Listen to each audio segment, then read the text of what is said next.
Not working.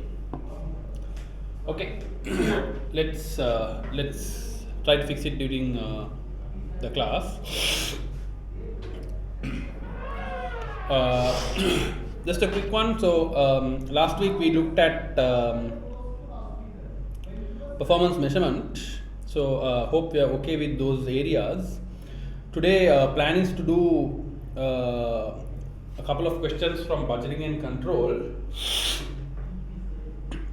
and maybe a couple of questions from decision making techniques, right? So there was a special request to do a question on linear programming. I will do one question on that as well for certain today, and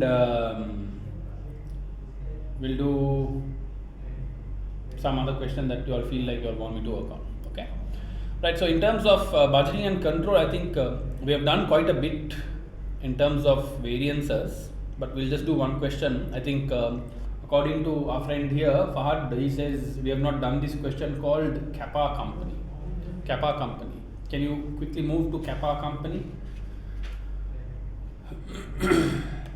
Just check whether we have done it in Fahad's absence, but I don't think he got absent any day.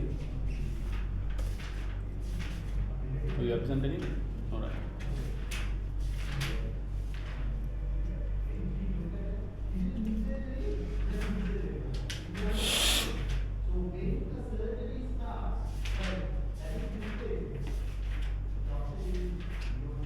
Okay. Have you done this question called Kappa?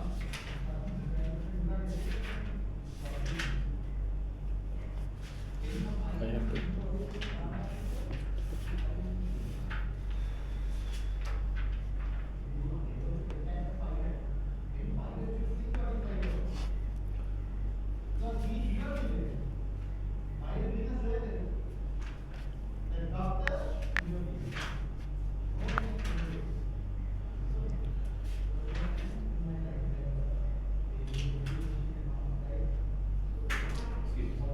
Yeah.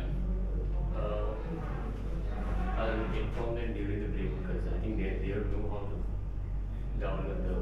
they have to download the app and then Right. Okay. Here, one thing. The exam kit loaded is a different one. not different. Not being The wrong exam.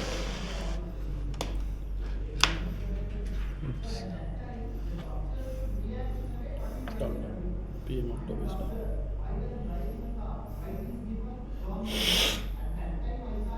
Submit. Maybe I just sent the wrong one. Okay, don't worry. I'll put that. What has been sent? This your title book is okay, right? That's okay. Okay, I'll use this. It's okay. If there's any This one is fine. Yeah, should be okay for now.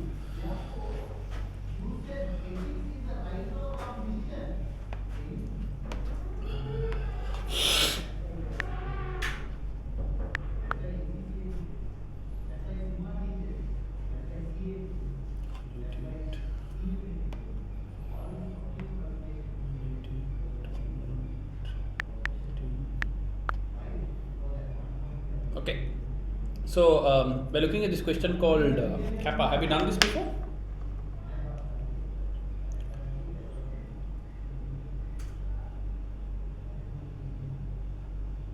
For me, I feel like we have done it before, but if you all say no, then we can do it.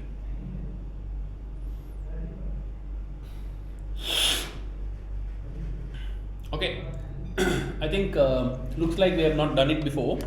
So let's quickly run through this question. It says Kappa company produces omega, an animal feed made by mixing and heating 3 ingredients, alpha, beta and gamma. Okay. The company uses a standard costing system to monitor its cost, the standard material cost for 100 kilos. Now this is important. They are giving you the material cost not for 1 kilo but rather for 100 kilos, right? For 100 kilos of omega is as follows. So alpha they are using 40, beta they are using 60 and gamma they are using 20, and the cost per kilo is also given 2, 5 and 1. Now, if I was you, I would quickly calculate a ratio maybe, or your standard mix, which is 40 over 120, 60 over 120, and 20 over 120. Right? That's your standard mix. Then they say the cost per 100 kilograms of omega is given 80, 300, and 20. So the mixing and heating process is subject to a standard evaporation loss. Okay. Then alpha, beta, and gamma are agricultural products, and their quality and price vary significantly from year to year. Standard prices are set at the average market price over the last 5 years. Kappa company has a purchasing manager who is responsible for pricing and supplier contracts. The standard mix is set by the finance department. The last time this was done was at the product launch, which was 5 years ago. It has not changed since. Last month, 4,600 kilograms of omega was produced using the following inputs. So they've given you alpha 2,200 kilos at 1.8 per kilo, a total cost. Beta 2,500 at 6, and gamma 920 at 1. At the end of each month, the production manager receives a standard cost operating statement from Kappa company's performance manager. The statement contains material price and usage variances, labor rate and efficiency variances, and overhead expenditure and efficiency variances for the previous month. No commentary on the variances is given, and the production manager receives no further feedback on the efficiency of the omega process. Calculate the following variances for the last month: material usage variance, total mix variance, total material yield variance. Okay, so they are giving you close to 11 marks there. Material usage variance for each ingredient and in total. So there is 3 ingredients, and then in total would make it 4. So 4 marks, which is 1 mark into 4 parts. Right? So 1 mark into 4 parts. Total material mix variance, straight away 4 marks. Yield variance, straight away 3 marks. So this is 11 marks. Okay. Always think of it this way. Yeah? This 11 marks is so important out of your total 50. Why 50? Pass mark is 50 now. First you have to secure your pass, then you can think about etc. Okay, so 11 out of 50 means close to 20%, right? So this will give you 20% of your pass mark. So if you can do this, 20% has been passed, the rest you should be able to manage. Okay, right, let's break down our problems. Okay, we'll start with material usage variance quickly for each ingredient. Mirtula, you're new to class.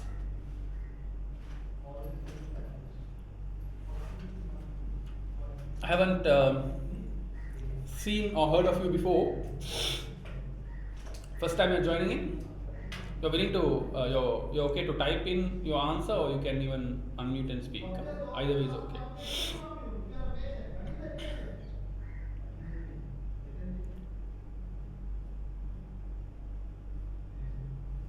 Okay. Have you done performance management before?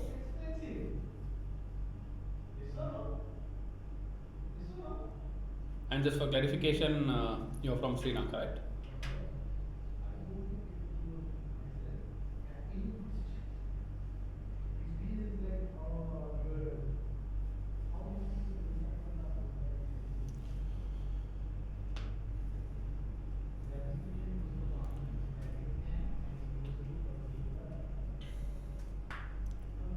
Okay, let's quickly do the usage variance.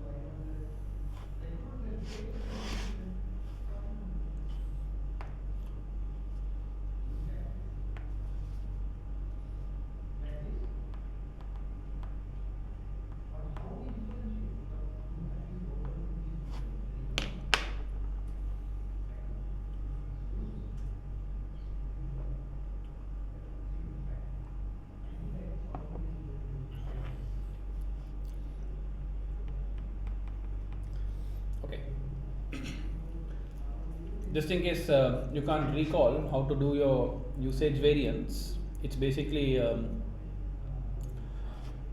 your second part of that diagram I gave you, which is actual quantity into standard price and standard quantity into standard price. Okay.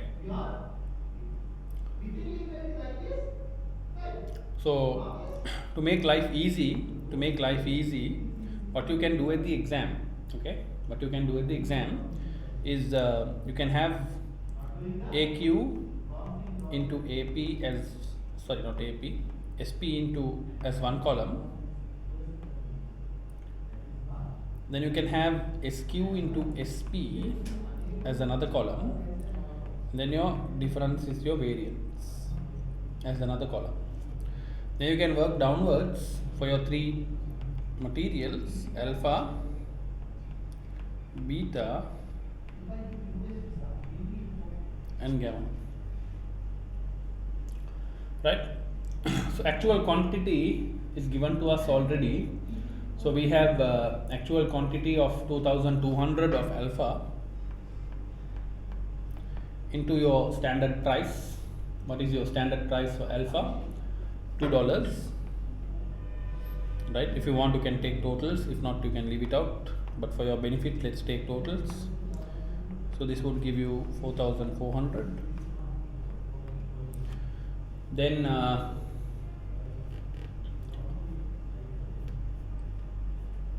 beta used 2500 into 5.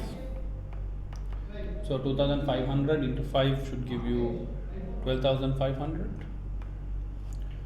And then gamma used 920 into 1, 920. Yeah. The exam kit I have doesn't have this question table. The one I sent you? Last time that you said. Yeah, I'm looking same thing. 23, 24, right? Page 232.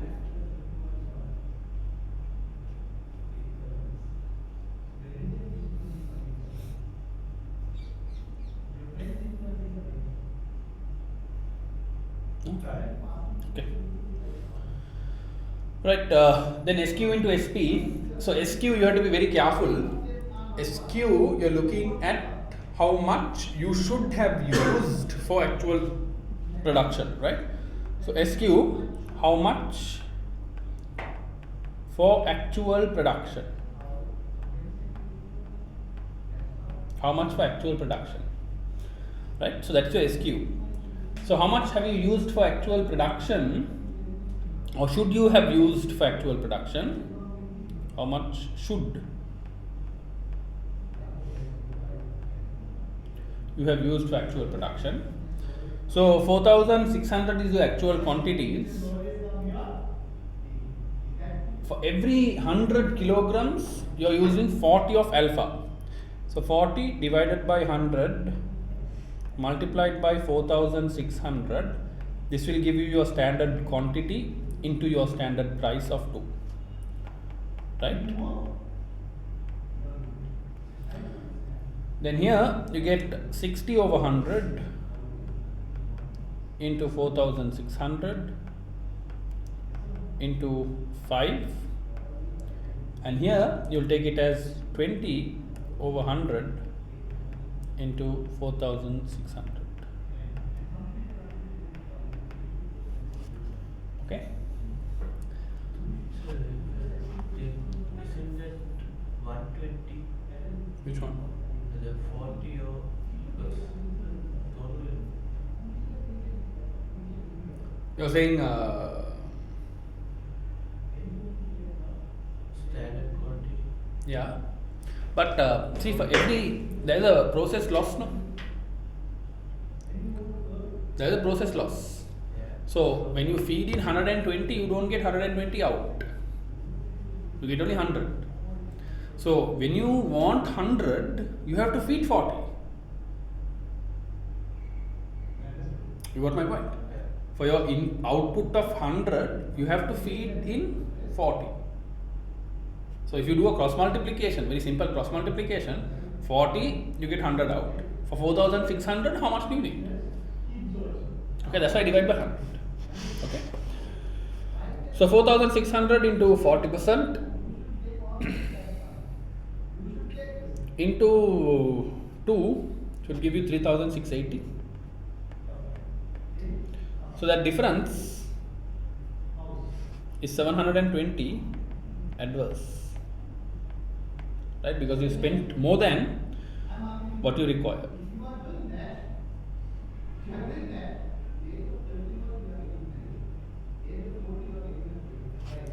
So this is 13,800, 1,300 favorable. Just check, huh?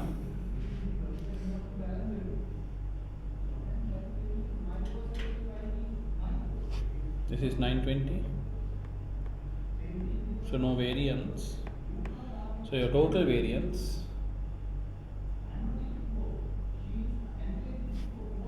580 favorable. Okay, so that was pretty straightforward. Yeah, thank you, Ashfa. Very good.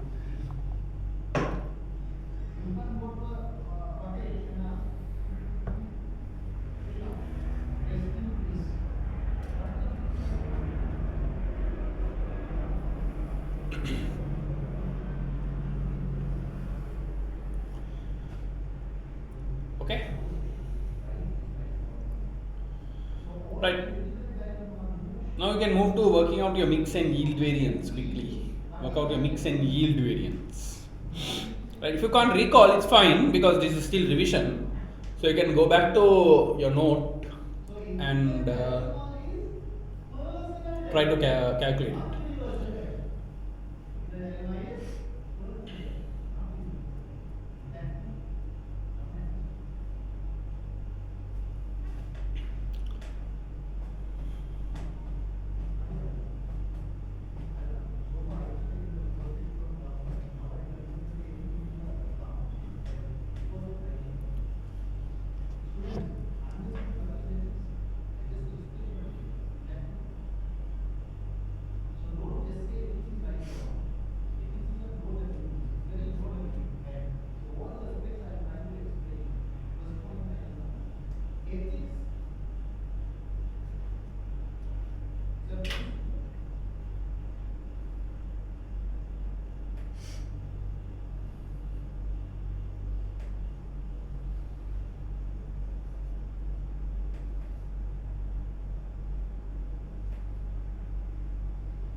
So then if they haven't said that there is a loss, so in that case can we take 150?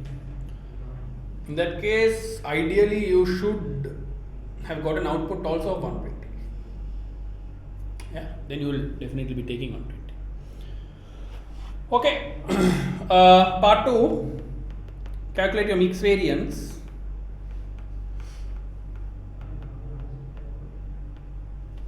So how do you calculate mix variance? I think I gave you a table. You can always stick to the same table, right? So you have material, you have your standard mix, right? You have AQAM, you have AQSM. You can take your difference, standard price, and then you get variance. So this is alpha, beta, gamma. Okay.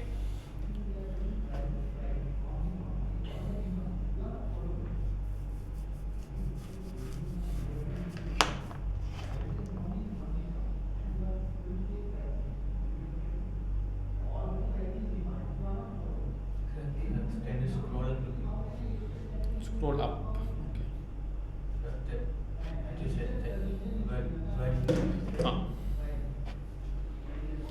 how much should you have used for actual production?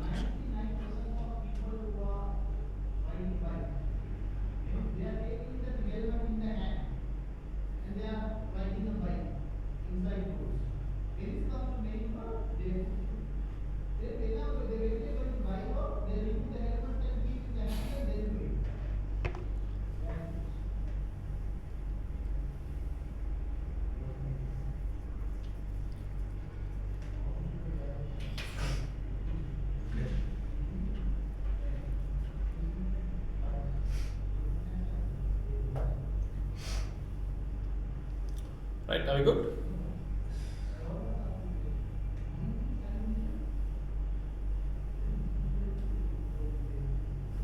Okay, so then calculate your mix variance. Now your standard mix, you will be very careful. How do you calculate your standard mix in this case?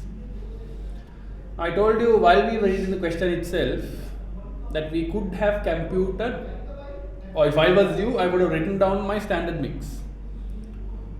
Right, so in this case my standard mix here is 40 over 120, here it is 60 over 120, and here it is 20 over 120. So in terms of my input, you had asked this question before, right? So here we are considering 120, not 100. So you might have the question, okay, why are we considering 120, not 100? Because now we are looking at how much we are inputting only. You got my point?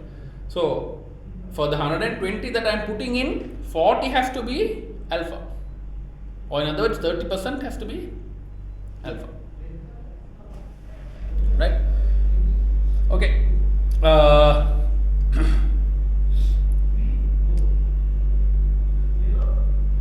so your actual quantity into actual mixers is given 2200,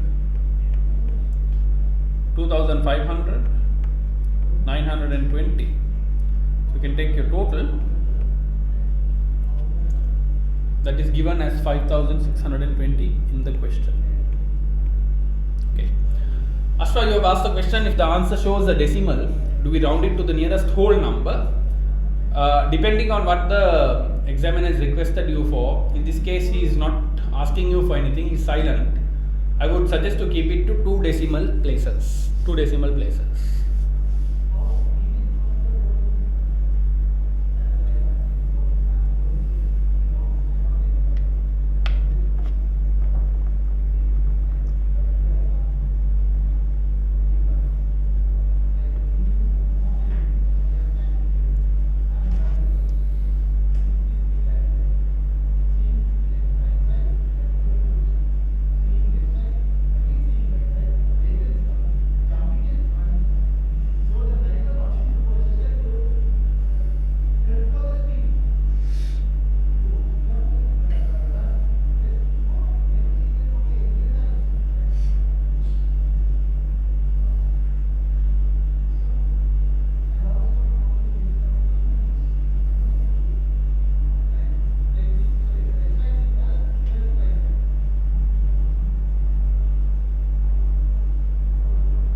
So how do you calculate AQSM?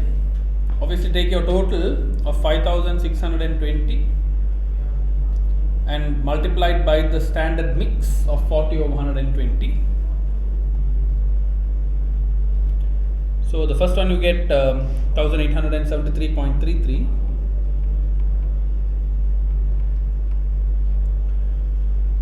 The next one you get 2809.999. So if you round off, it's 2810, and then you get 936.67.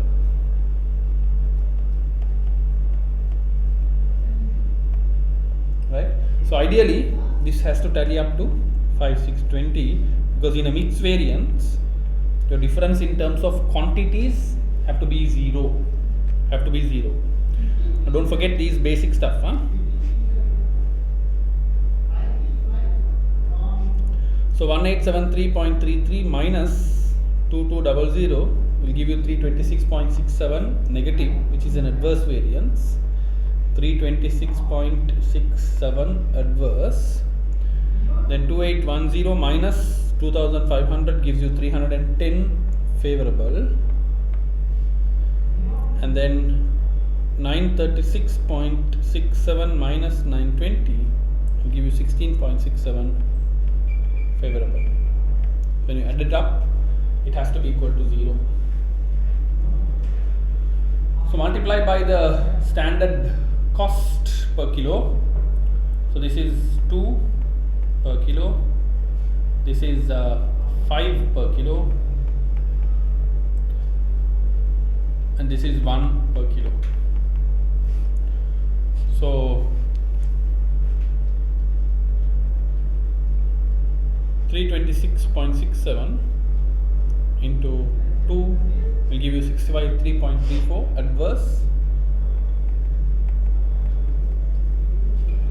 310 into 5 will give you 1550 favorable. 16.67 into 1 will give you 16.67 favorable. Plus 1550 minus 653.34, get 913.33. Ashwa, you got a different answer before, right? Please check. Please check.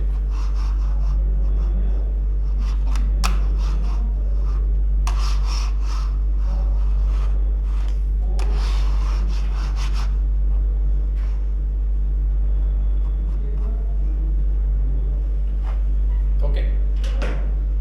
Yes, be careful. Right. I have Mithul, unfortunately, the first time I'm seeing you, but ACCA had asked me to submit names of students who I think will pass this time's exam. Okay. So when ACCA asked me who are the students you think will pass the exam, then I asked, okay, who are the students who have applied for the exam? I have to ask that first, no? Then they said Fahad has applied, I said he will pass. Then they said Ashwa has applied, I said Ashwa will pass. Then they said Gayatri has applied, I said Gayatri will pass. And they said, they asked about Salma, I said Salma will pass. Mithul, unfortunately, the first time I'm seeing you, so I couldn't tell anything about you. I don't recall seeing your name on that list also. And then there were 3 people that I asked why they have not applied. Apparently, they have not applied for the exam this time. I don't know why. And there's one more person I said will pass. Akib. No, he's not doing the exam this time. I don't know. Akib, Asia and Segonia are not doing. There's one more person. So you all better keep my name up. Huh? I have told that you all will definitely pass. Okay. I'm sure you all will. Genuinely, I believed that you will pass. Hence, I said you will pass, right? So if I think there are 6 doing the exam this time. Out of the 6, if all 6 of you pass, I get 100% pass rate, which is good achievement. Right? Okay. Okay, mixed variance done. Shall we start on yield?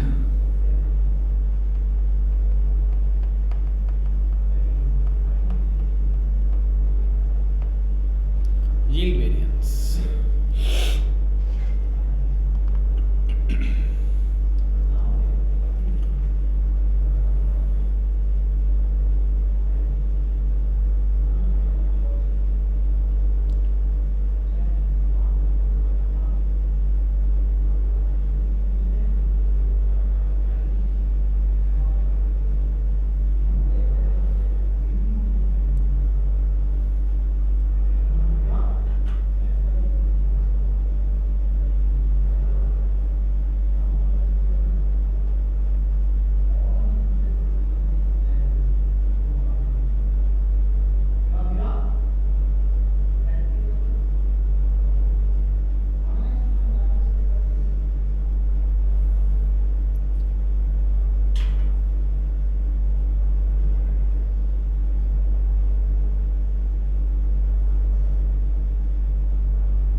you can use the same table.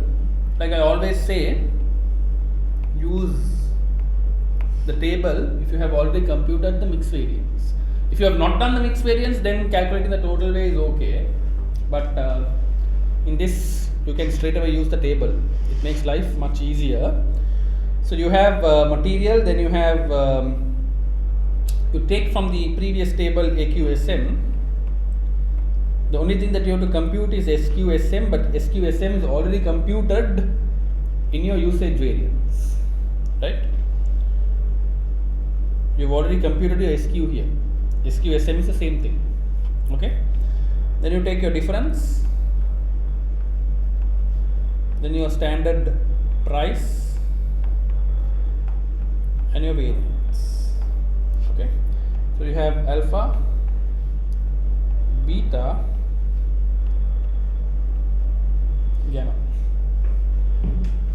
So what does AQSM state? The same values you got before: 1873.33, 2810, 936.67. Okay, how do you calculate SQSM? SQSM, always remember, is the same as SQ here. Same thing, no change. So 40 over 100 into 4600. We'll do the computations.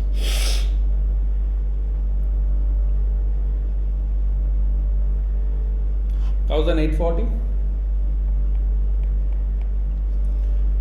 Then the next one was 60, that's 2760. And the other one was 20, 920. Now get the difference: 1840 minus 1873.33. Get negative 33.33, which is adverse. Standard price was 2. You can multiply it by 2, you get 66.66, adverse. Okay, then the next one, 2760 minus 2810, that is 50, adverse.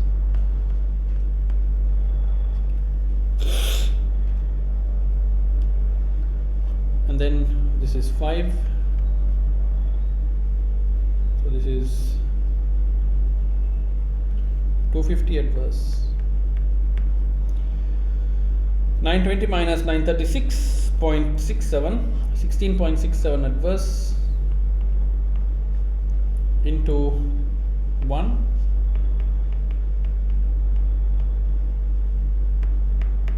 you get 16.67. So 66.66 plus 250 plus 16.67, you get 333.33, adverse. Good, very good.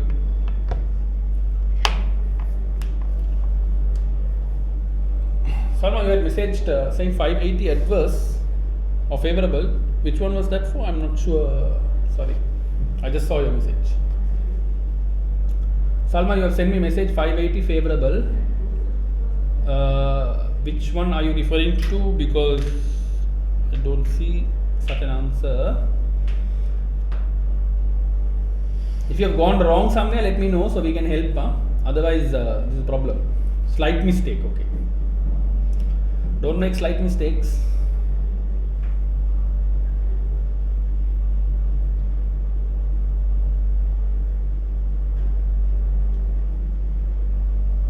Okay, take it down and then we move to the next part, which is the most important part. Discuss the problems with the current system of calculating and reporting variances for servicing the performance of the production manager.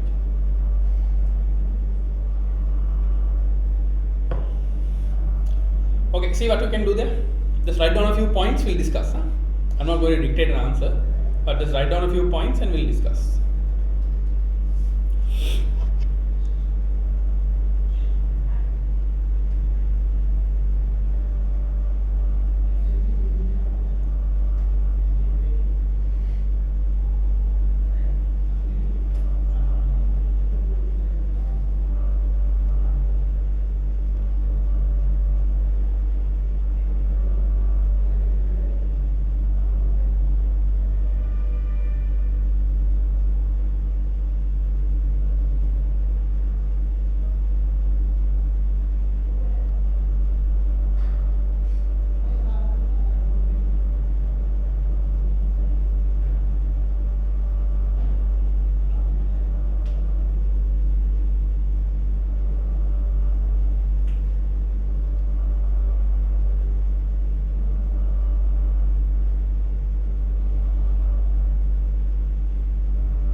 standards can be outdated because it has not been changed for the last 5 years. That's what they're saying. Yeah.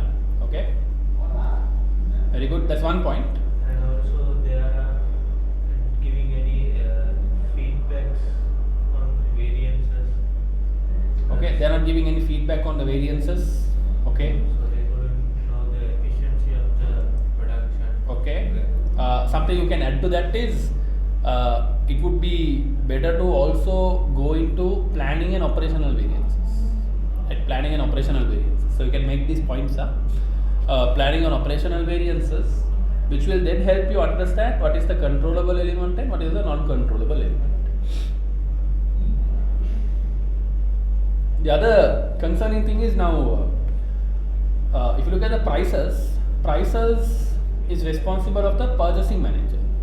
So any price variance, you can't hold the production manager controllable or responsible because he has nothing to do with the price of the raw materials. It's all the purchasing manager's KPI. Right? So prices are not within his control. So no point looking at a material price variance for him.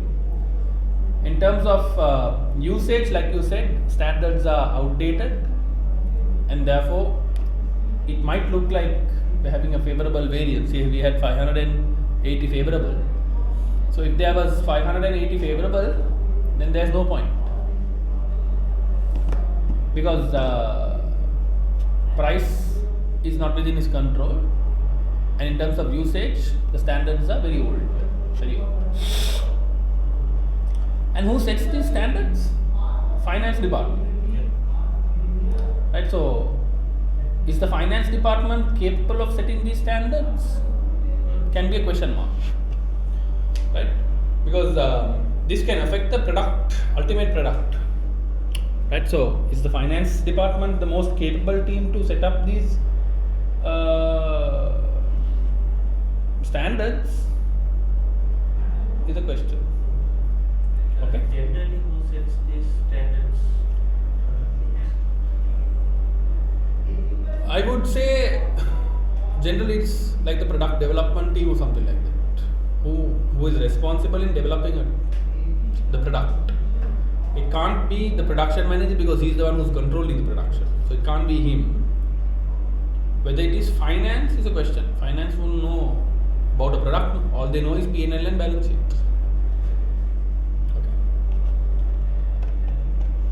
Okay.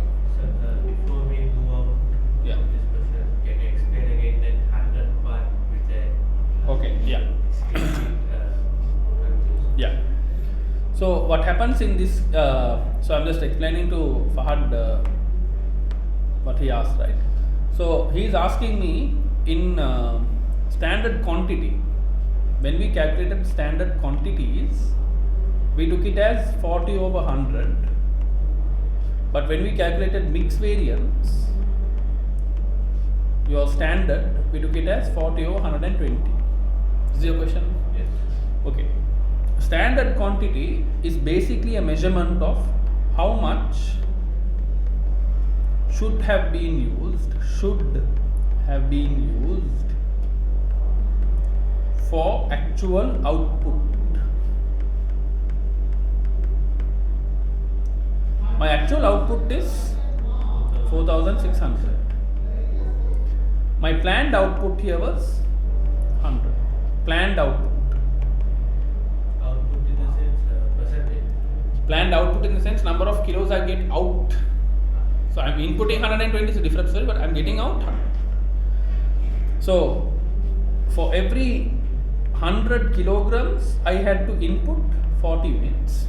Therefore, for 4600 kilograms, how much? That's what you did now, cross multiply. That is your standard quantity. In your mix variance, your standard is basically telling you out of the total input, how much percentage was alpha. So here we are talking about input only.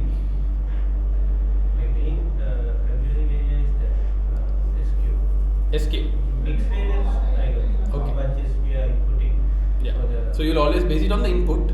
For SQ, it's always based on output. Okay. Anyone else has any questions? Yeah.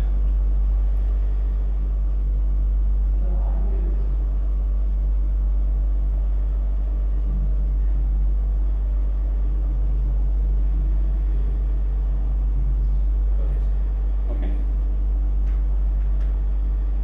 So what was that last sentence you just said? SQ. SQ is based on output. Standard mix is based on input. Yeah. Thank you. So favorable mix variance means they have produced more from the given output. No, they have used material that is cheaper. They have used more of cheaper material than expensive material.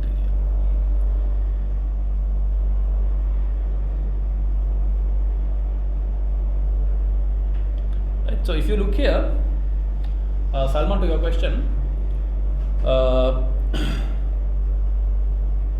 here they have used more of something that is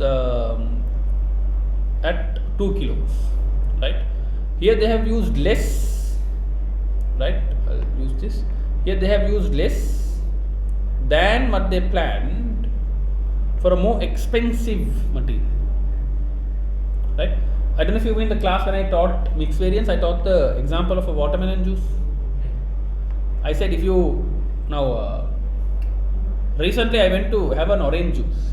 Okay, this orange juice, these guys took 6 oranges. Trust me, okay. Not 6, sorry. They took 3 oranges. They cut it in half. It's 6, and they squeezed 3 oranges and made 1 full glass of orange juice. 0 sugar, 0 water, and gave it to me. They charged much higher price, but that was super fresh orange juice. But if you go to a normal shop, what would they do? They'd give you orange flavored water. They take 1 orange, they squeeze it, put more water, ice and sugar, and give you orange juice, right? So always remember the example of the watermelon juice I gave you in terms of material mix. Watermelon is the most expensive ingredient. If you put less of it, you will have a favorable variance. Why? Because it's the most expensive variable. Other way you can look at it, water is the cheapest variable. If you put more of water, it's the cheapest variable, and therefore you can have a higher profit or a favorable variance. Salma, have I answered your question?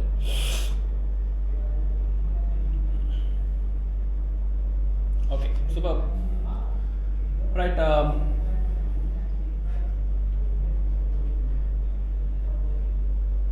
Mitsula, just asking, do you have the revision kit, Kapla?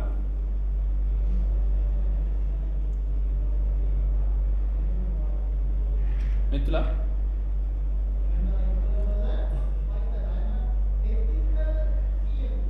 Okay, perfect. Unfortunately, this question is not on this revision kit that I have uploaded here. Let me see. No, it's not here. But go to page 234. Or shall I just skip that question for now?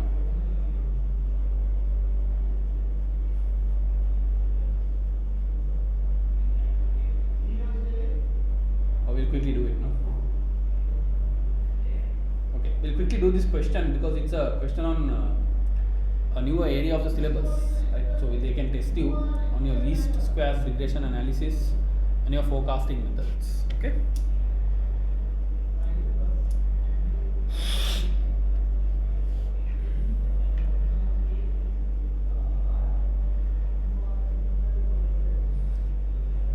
Okay, so we'll read through the question. It's quite long. Have you found the question? It's called ATD. I don't have it on this revision kit here. ATD question, right? Hope all of you have it. So it says, as you can see, the tutorial note itself says this question is offered for practice on the new syllabus. area of forecasting techniques, but students are not to expect this level of complexity in the exam. So this is one of the most complex questions probably that you have. They have just increased the complexity of this question and given it to you. So what happened in this subject was up until 2013-14, they had regression and forecasting techniques in performance management.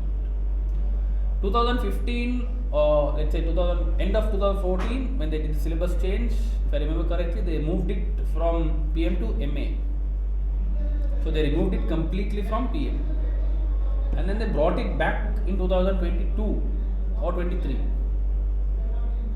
Okay, so there is potential that you can get a question from this area, but like what these people say, it's not to this level of complexity. Okay, but since we didn't do any questions from this area, we'll just quickly do this question, move on, and then we find more questions. Alright. So it says ATT is a medium-sized engineering company providing specialist components for the marine engineering market.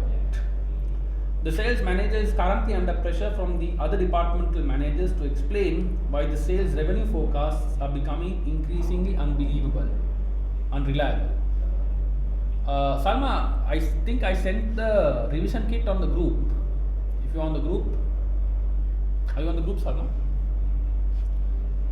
On that group revision kit, if you open it, you should have it on page 234. You with me?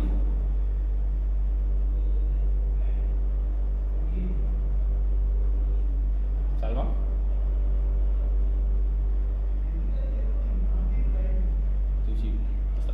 Okay.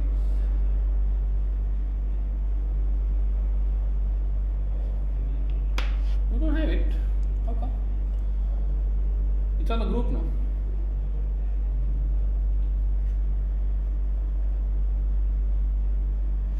When did I send it?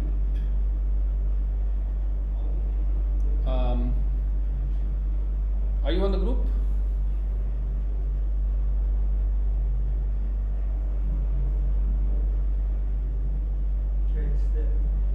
It's there. So this message has been sent by. I have tagged you on the message. Please check. Download it.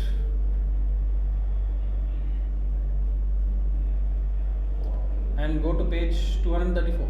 I am using the same revision kit.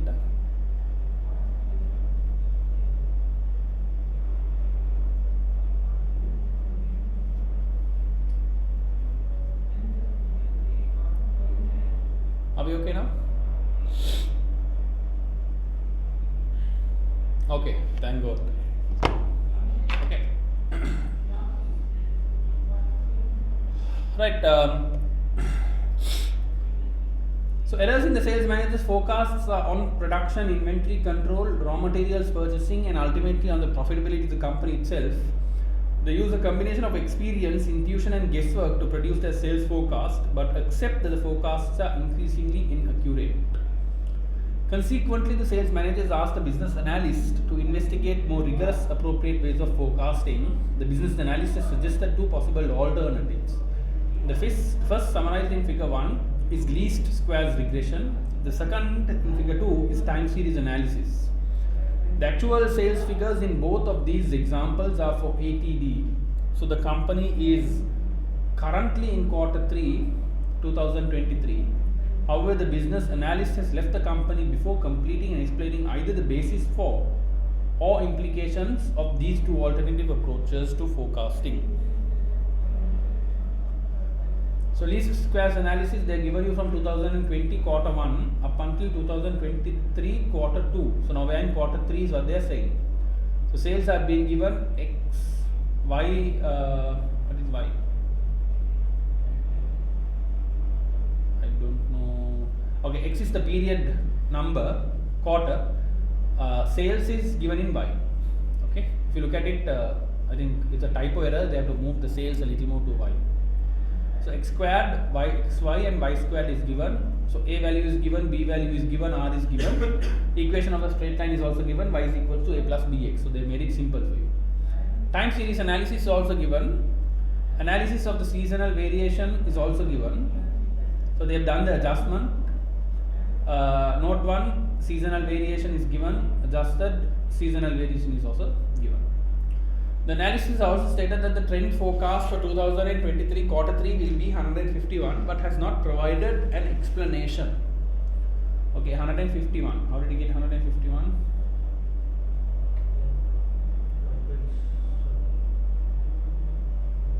Yeah, he's got it from the sales adjusted, seasonally adjusted figures, right? So if you look at 151 points, so that's what it's got. The failure of the company to meet the sales target for quarters 1 and 2 has prompted the CEO to put into place a broad cost-cutting policy. They claim that our failure to meet sales target means we must ruthlessly cut costs. However, many of the departmental managers are critical of such an indiscriminate approach and believe that the measures might be counterproductive. This cost cutting has particularly demotivated the production manager and inventory manager, who both blame the sales director for setting unrealistic targets. The production managers commented that I am working tirelessly to keep costs down, but my only reward is that I cannot replace one of my best purchasing administrators who left last month. In general, departmental managers of the company feel powerless and undervalued. The company currently does not have a formal budgeting process in place. The production managers show that such a process, particularly if senior managers were involved in the budgeting setting process, would help address issues around forecast reliability, the low morale of departmental managers, and the seemingly indiscriminate cost cutting of the CEO. Required, forecast the sales for 2023 quarter 3 using the least squares analysis method and the time series analysis method. Okay, quickly see if you can work that out.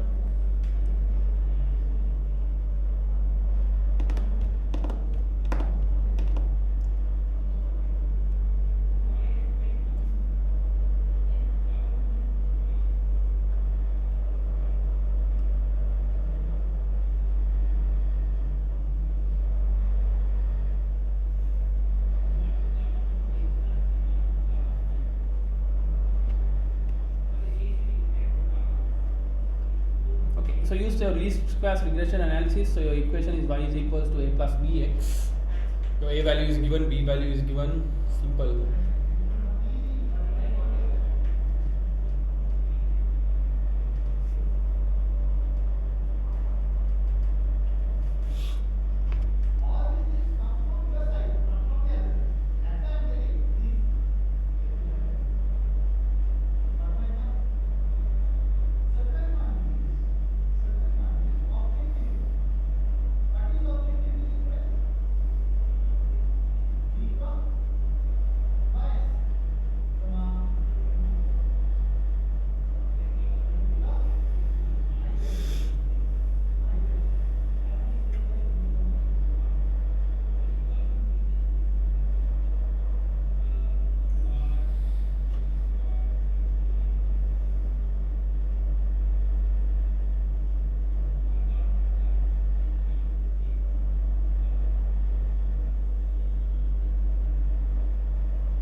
Okay, done. Right. So looking at part A, on the least squares regression method, y is equals to a plus bx.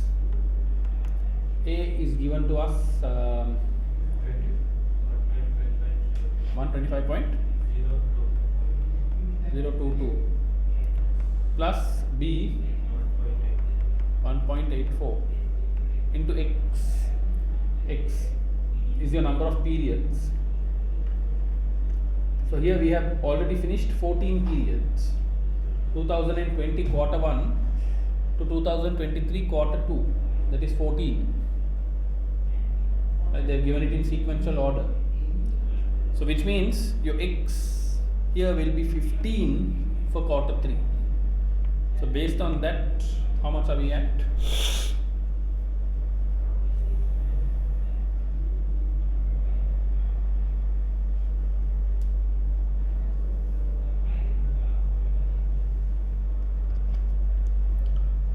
So 125.022 plus 1.84 into 50. So you get 152.622. Have you got that?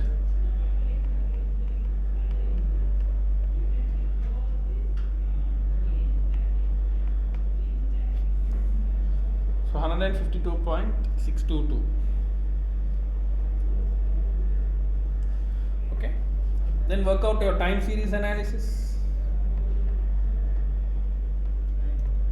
Time series analysis. Okay, I'm only doing this because we haven't done a question like this before.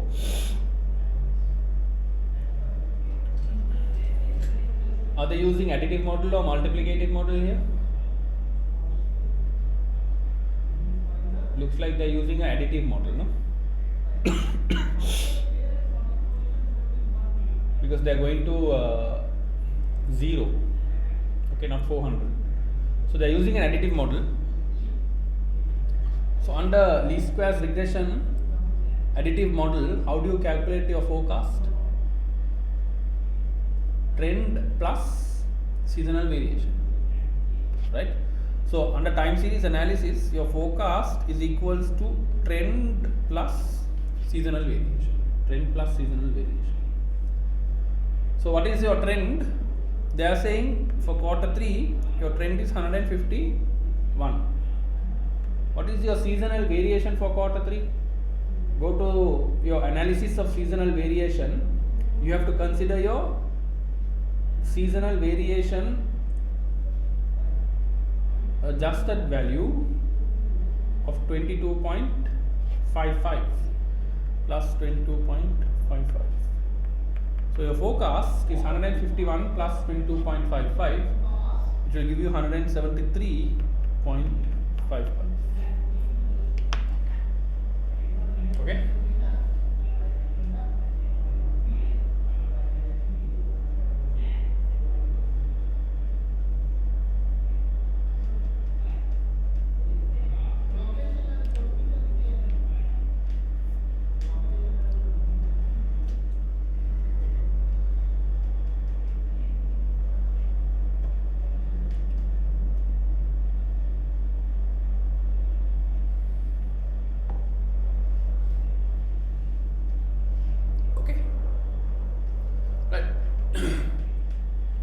They are asking you to explain both sales forecasting methods and discuss their benefits for ATD.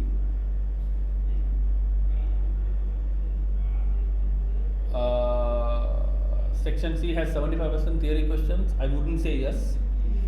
I would put it to the recent past. I would put it to like 60-40.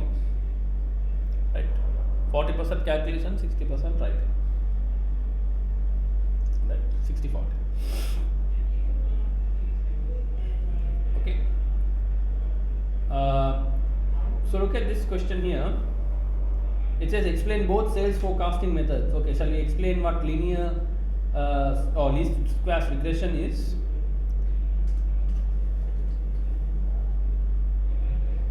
So you can say least squares analysis, least squares regression analysis, least squares regression analysis.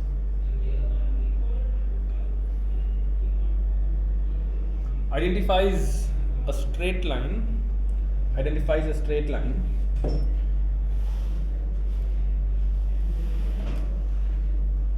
is a best fit, to the available data set, to the available data set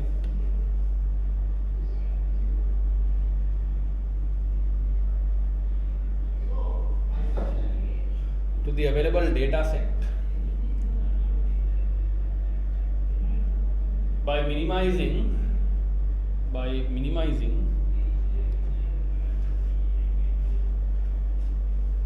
any deviations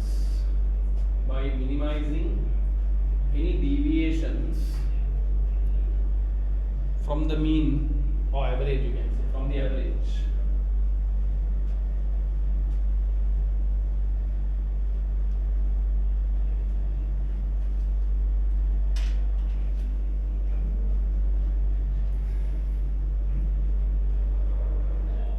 Okay.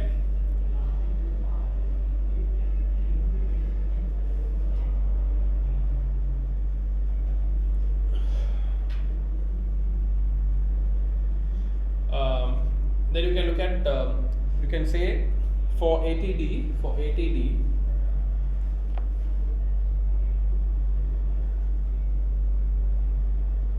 now if you look at the quarter sales given, look at quarter sales under least squares analysis, the table.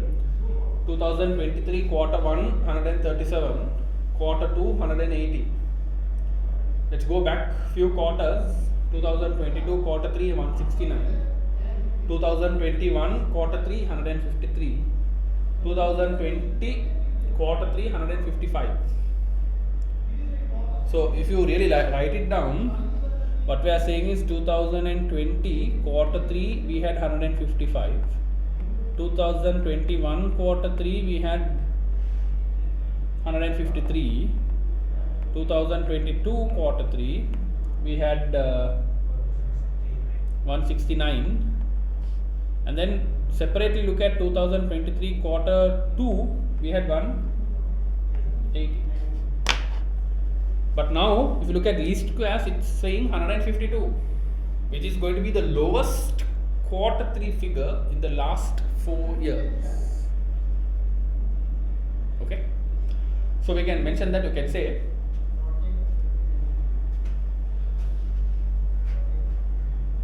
for ATD using the least squares might not be the best method,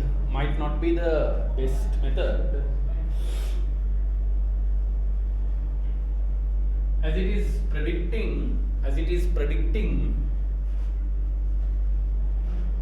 a value of 152,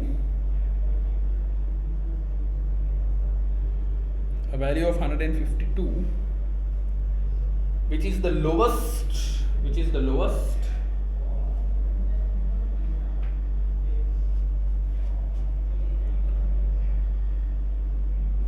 in quarter 3 for the last 3 years.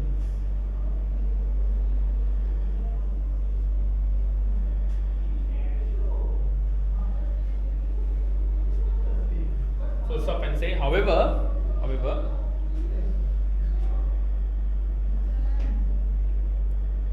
the least squares analysis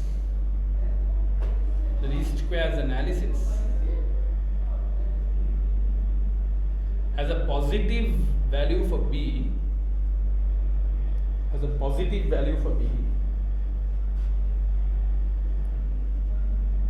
which indicates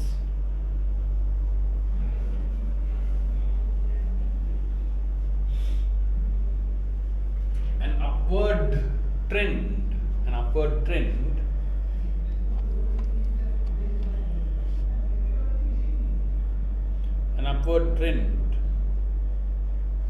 in the forecast.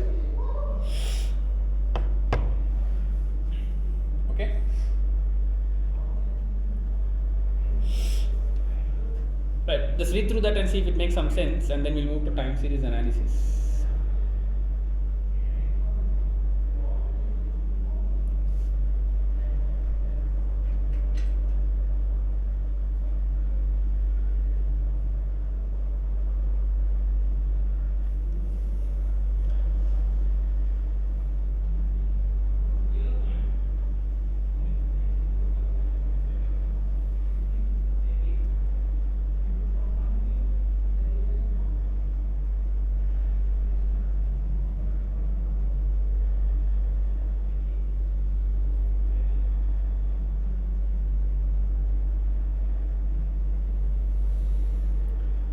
Okay.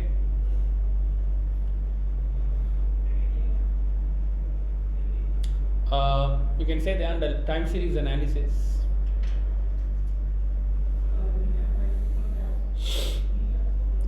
the time series analysis uses trends and seasonal variations. Uses trends and seasonal variations. Uses trends and seasonal variations to calculate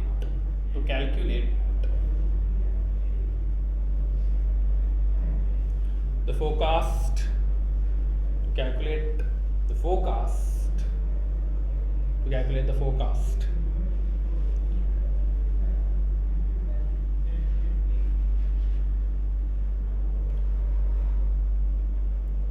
The trend is generally calculated using a centered moving average. Using a centered moving average.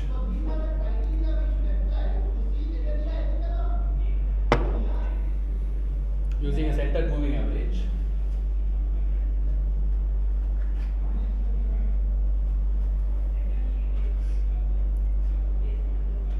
And seasonal variations.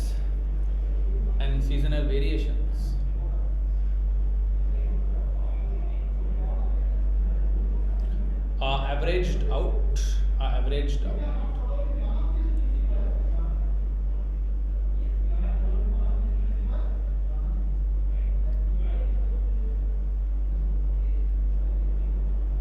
To ensure an average.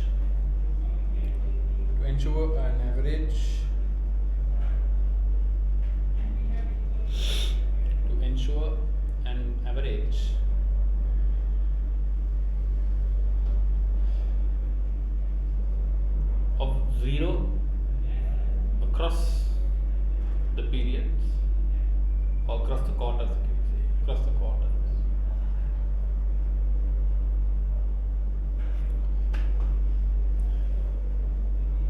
Full stop and say any residual value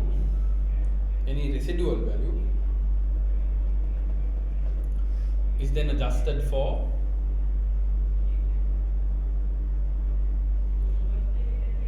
before finally computing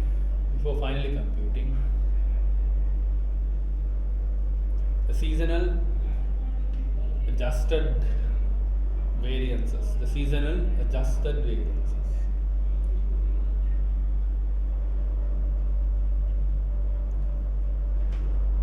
Full stop and say using an additive model.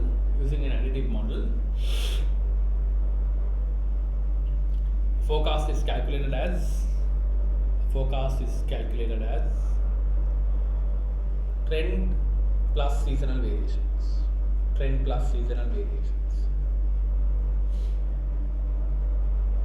Next line you can say for ATD.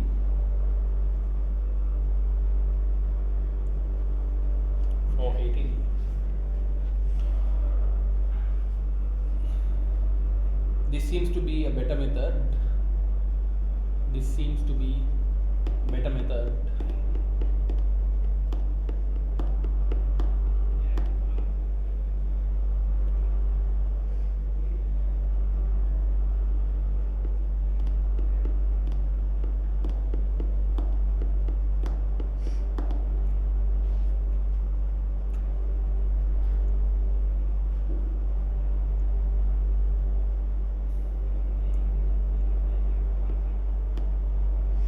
as the trend is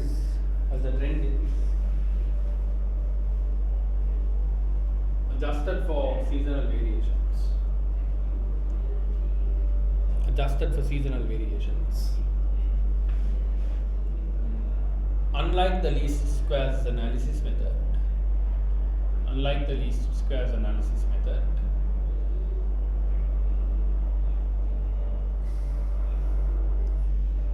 which merely works on a straight line equation.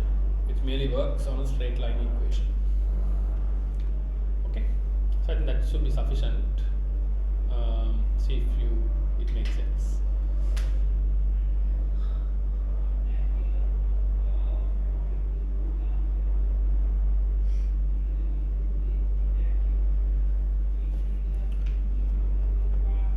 Okay, the next part is not that difficult. They're asking you analyze how the introduction of a formal budgeting process would benefit ATD. So obviously, one is you're setting up realistic targets when you have a budget. There is someone who is responsible and accountable for these targets. There can be a performance measurement system against these budgets to see whether you have achieved it or missed your sales targets or whatever targets. In terms of let's say there's mentioned something about cost cutting in the question. So can you then you can maybe look at whether it is really required to remove all of these costs out if you look at maybe a zero-based budgeting system. Yes, Ashwa says appoint a budget review committee. Yes, you have someone who or committee that is going to review your budget to see whether it is realistic or not, right? So on and so forth, right? And most importantly, you will have to mention something about the feedback also, variance aspect of it, right? Okay. We'll take a 10-minute breather. We'll get back at 11 and we'll do a few more questions. Okay.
Studying so much.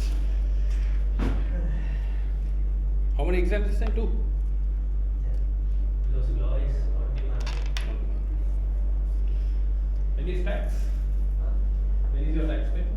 No, for the time being, I'm doing PM, FR, and FR. When is FR? the next year after PM. After PM. Then you will focus more on PM. Yeah, basically, I have no problems with FR currently. No problems. Like, it's going well. Yes.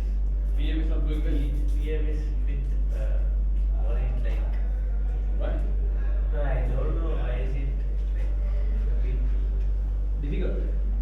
not difficult in the sense whether You will pass. yeah, no, I will pass somehow. It's not a small confidence. Issue. Yeah, Okay. it was almost like half a later after 6 to 7 months doing an exam. Also, it's costly like almost 56,000. One paper, no? Yeah. Also, my educational expenses are paid by my cousin brother who takes intern. So, if I fortunately it shouldn't happen. So, if I fail though, almost like Yeah, it's yeah, a yeah. huge loss that. So that's mostly I'm revising the recordings, doing lesson-wise mocks, doing the practice questions. Those are okay, no? As well as I have added to my watch lists to some of the Rukmans's Ah. the other teachers' videos. There are few revision sessions on Okay. there. So I have the like latter part of the exam when it comes near to exam, I have planned to review the examiner's report. Should be okay, don't worry too much. I'm sure you'll do well.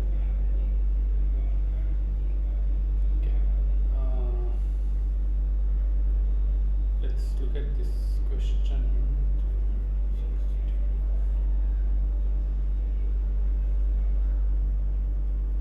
Yeah. Look at this question called Clear Company. I don't know if you've done this. Page number 230.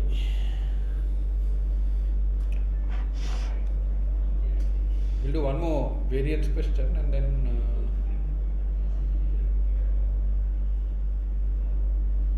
we'll move to the next area.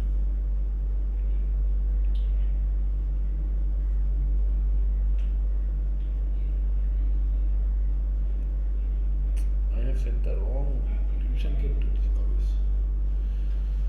Which is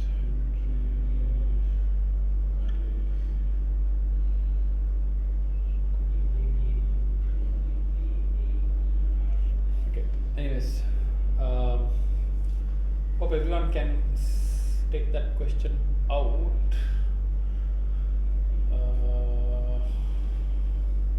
Yeah, it's called Clear Company. Page 230 on your revision kit, question number 316.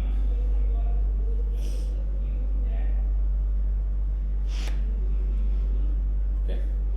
So it says Clear Company is an eye treatment specialist founded in 2024, which runs 5 clinics nationwide. It is based in Zealand, a country in which 20% of the population is over 65 years old, compared to 15% 10 years ago. Clear Company offers 2 eye treatment procedures, laser treatment and lens treatment. Laser treatment is the less complex of the 2 procedures. Technology changes rapidly in this industry, and as a result, 90% of patients now qualify for laser treatment compared to only 80% 5 years ago. The remaining 10% of patients are only able to have lens treatment, of which there are 2 types: refractive lens exchange and implantable contact lenses. Clear Company started providing RLE, a treatment most effective for patients aged 40 or older, in 2024 when it was founded. 2 years ago, it has also began providing ICL, a treatment recommended for patients under the age of 40.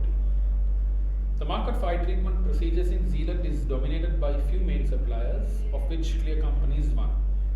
Until 2 years ago, Clear Company was the largest supplier, but following the merger of two other companies, it is now the second largest. The merged company, EOS Company, has recently released its financial statements for the year showing profits which were 10% higher than forecast. E-Company's press release stated that it has achieved this despite offering reduced prices for the ICL treatment. It has been able to offer reduced prices because of the economies of scale achieved by the merger. The following information relates to the two types of lens treatments offered by Clear Company for the year ended. So lens treatment, budget actual is given, ICL is given, number of treatments, selling price per treatment, variable cost per treatment. Calculate the total variances for Clear Company's lens treatment, sales mix, contribution variance, and sales quantity, contribution variance. Okay, shall we do the sales mix variance quickly? Okay, start on the sales mix variance.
subjects, there is so much of theory here. How to remember all?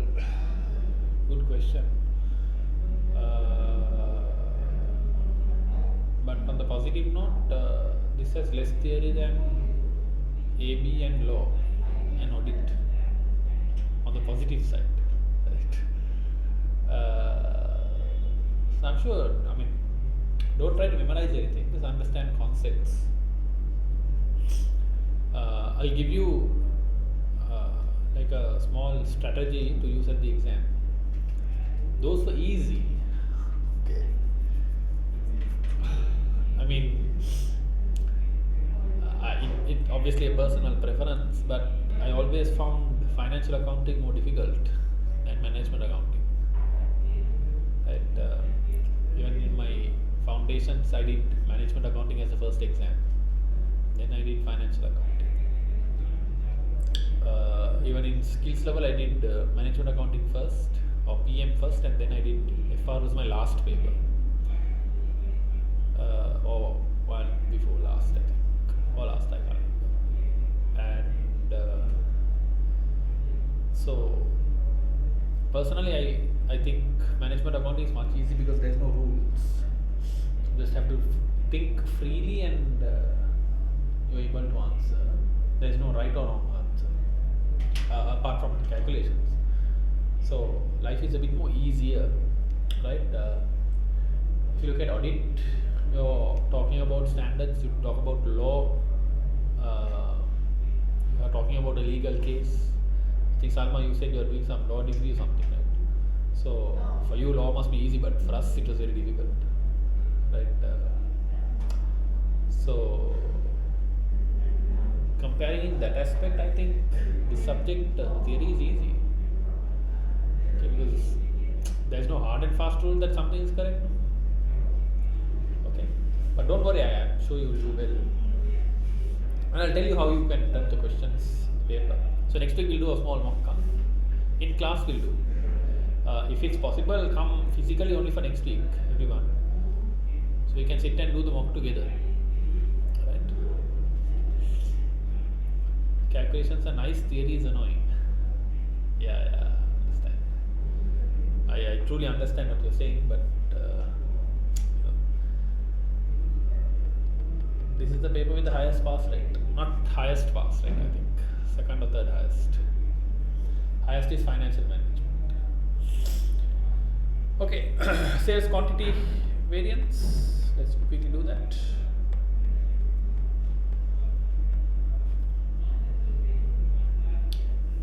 And don't panic, huh?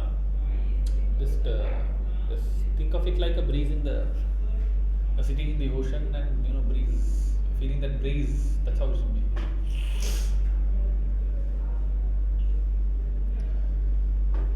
Okay. And at no point in the exam you have to give up. Okay, don't give up. Whatever happens. I'll just share a story with you. We had a paper called P1, Corporate Governance, right? And I went for that paper, and sorry, it was not Corporate Governance, it was Advanced Performance Management, APM. I went for that paper. I can't remember, one of those two papers. I think it was P1, Corporate Governance. Before they combined SBL, they had two papers before. It's not P1, it was P3, it is called Business Analysis. So they had a paper called Business Analysis and that Corporate Governance. They combined both of that and made it SBL. That's what we have now. But we had two papers before. So I was going for P3, Business Analysis paper. I went into the paper and I still remember I went through the 50-mark question. I went through the two 25-mark questions. Both of the 25-mark questions I did not know what to do. I did not know what to do. So there were three 25-mark questions, they select two. So the last one, it said something about a Porter's diamond theory. I still remember the question. Porter's diamond theory. And I couldn't remember the diamond. The 4 elements on the diamond. So then that question is out. I can't do the question. The next two questions also, was pretty blank. I didn't know what to do. So then I went to the 50 mark question. I did that question because I could do something there. I did that question and I thought, okay, now do I walk out of the exam hall or do I do something more? Then I said, okay, I'm going to go to the washroom. Went to the washroom, took a nice break, came back. Then I started the paper again. Fresh mind. Somehow managed to answer both questions. I passed the paper. Pass mark is 50, no, irrelevant how much I got. I think I got like 58 or 59, but irrelevant. But if I had given up and walked out of the hall, I would have to repeat that same question. Exactly. Would I be teaching today? I don't think. And so, at any point in the exam, don't give up. Don't give up. Especially when you have MCQs, just something. Luck is your way, you will get it right. Okay, irrelevant, but let's go to sales quantity variance. So you can use the same table once again. So you have product, you have AQSM. This time we don't have SQ, but we call it BQSM. Take the difference, standard margin, and variance. Okay, so you have RLE and ICL 3764.79.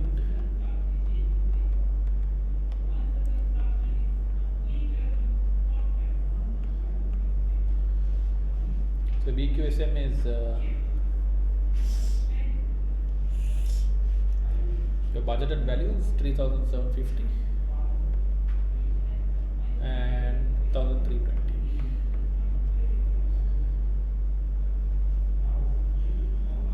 So this difference is pretty small.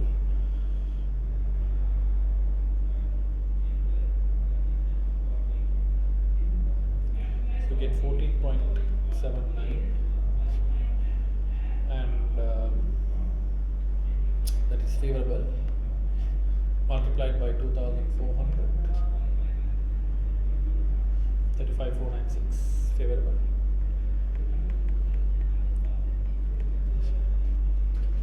And 1,320 minus 325.25,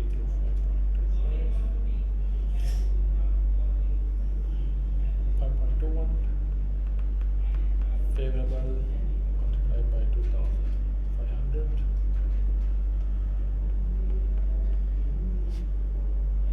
13,035.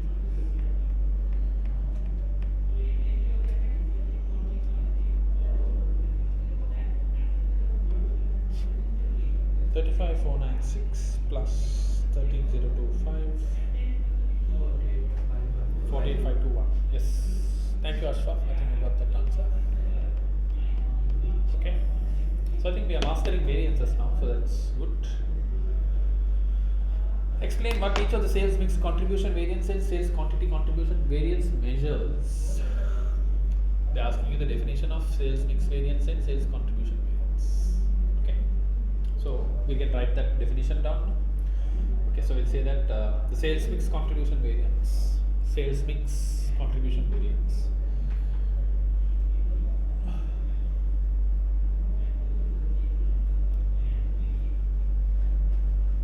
Measures the impact. Measures the impact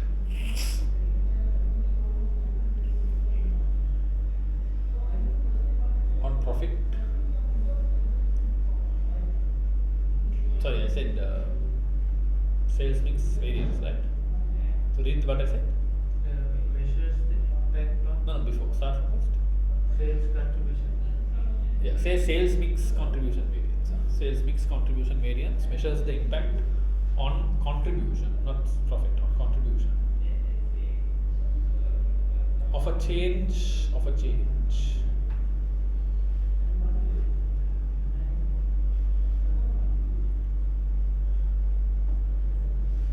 in the sales mix, in the actual sales mix, in the actual sales mix, in the actual sales mix, in comparison to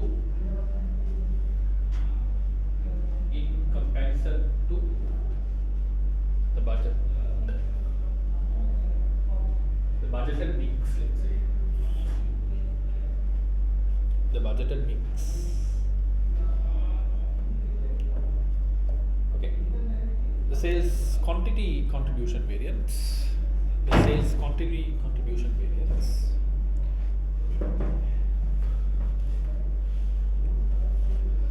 Sales quantity contribution variance measures the impact on contribution,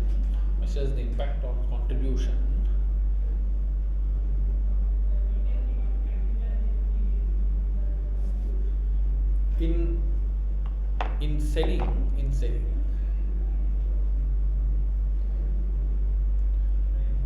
a different quantity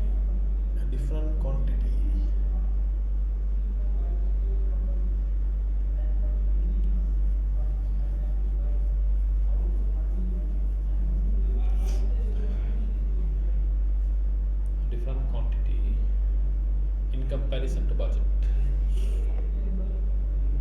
Okay, right. Part C is saying using answers from part A and any other relevant calculations, discuss the performance for the year just ended. There are up to 4 marks available for additional calculation relevant to sales performance and 6 marks available for discussion. What are the other calculations that you can do? What are the other calculations you can do?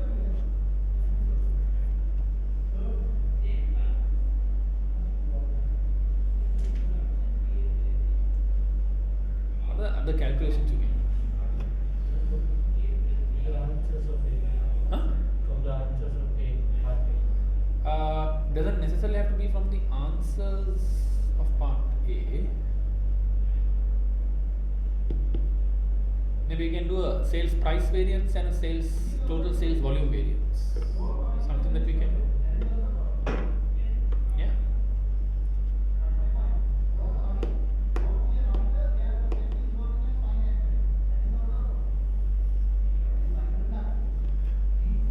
Shall we do that first?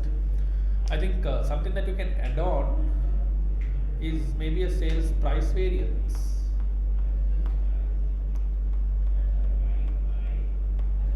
And you can do a sales volume variance, total sales volume variance, sales volume variance. Okay,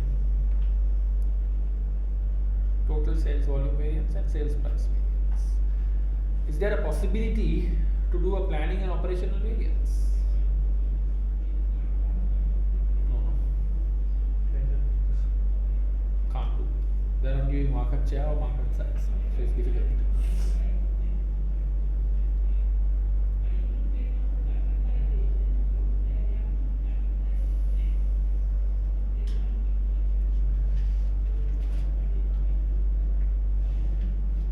Okay. So we'll do a sales price variance. So sales price variance would be actual quantity into actual price.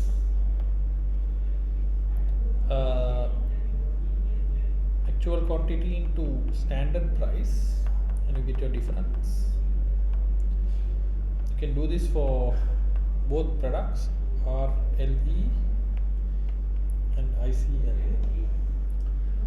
So actual quantity into actual price. Actual quantity is 4130 into 2900.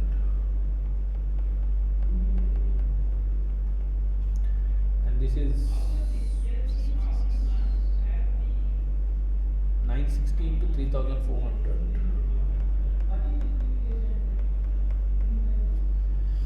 So this is 4130,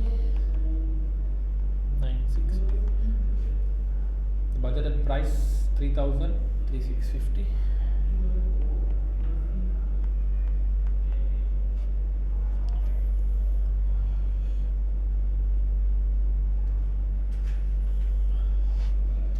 So here you get 11,977,000.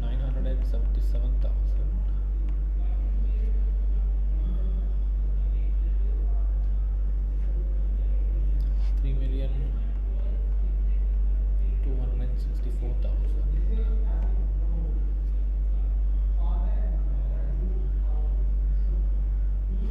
12,390.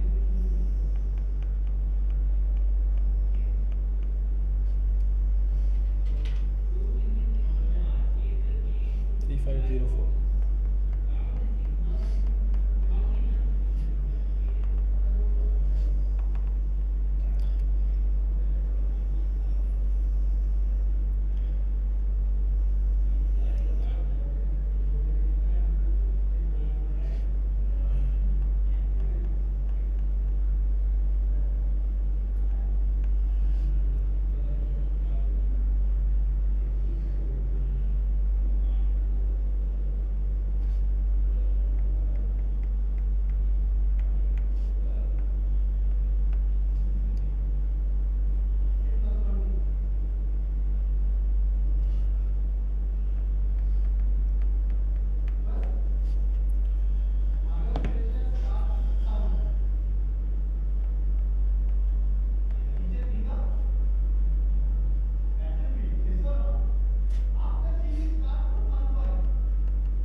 So if you look at it in total, RLE has a variance of 413,000 adverse and 912,000 favorable. ICL has 240,000 adverse and 900,000 adverse. So this will give you 439 plus. So we have 499,000 favorable.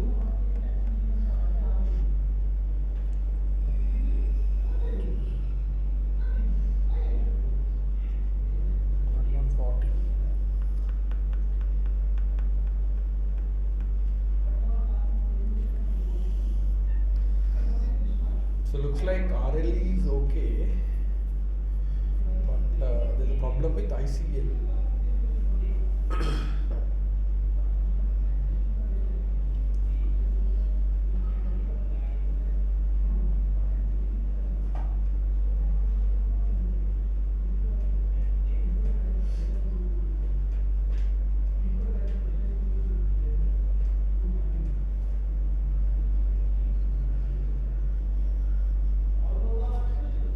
Yeah.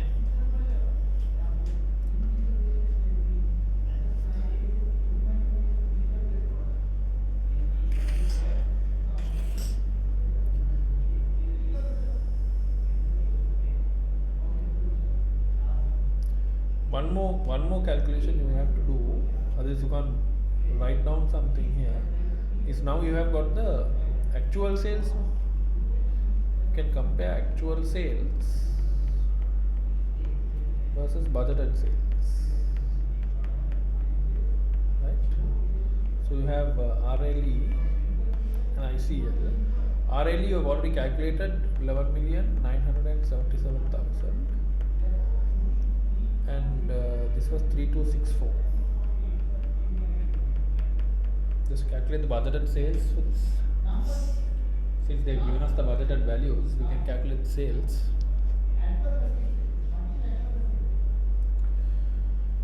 So budgeted sales will be 3,750 to 3,000, no?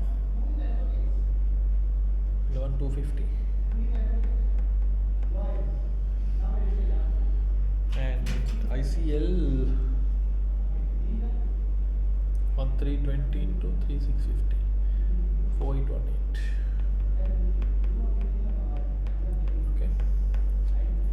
Okay. So after this, I think we can comment. I don't know whether you can do any more computations.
So what can we say in terms of performance?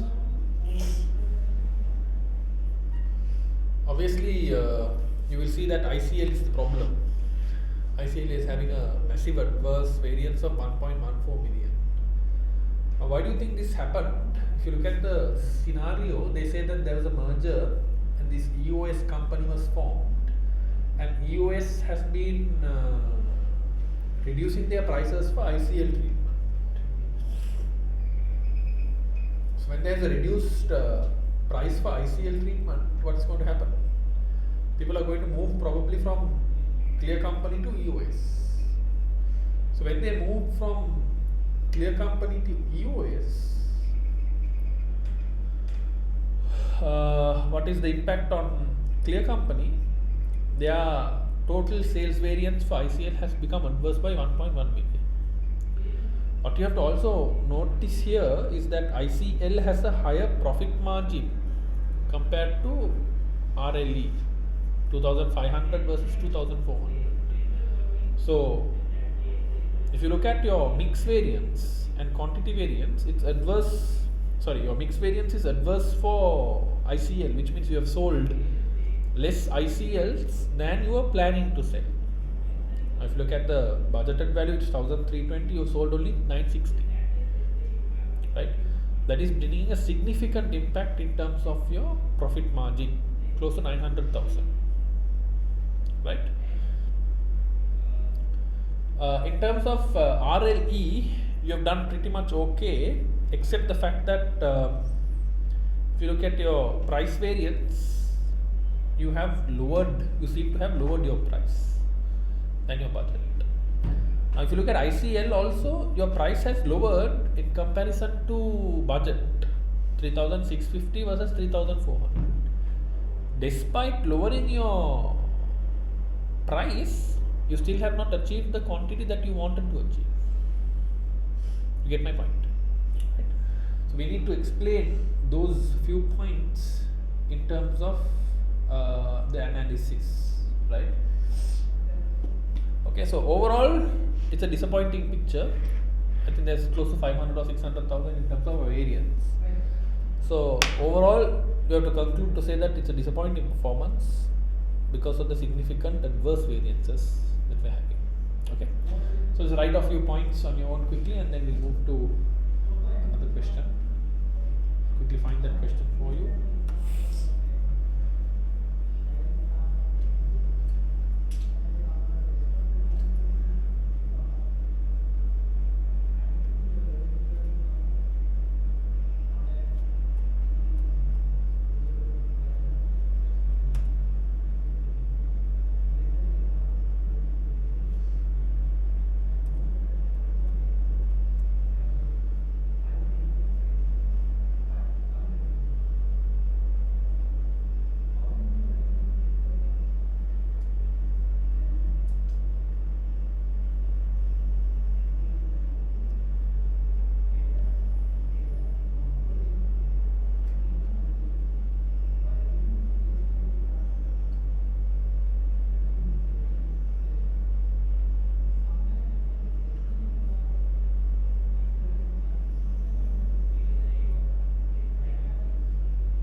We good?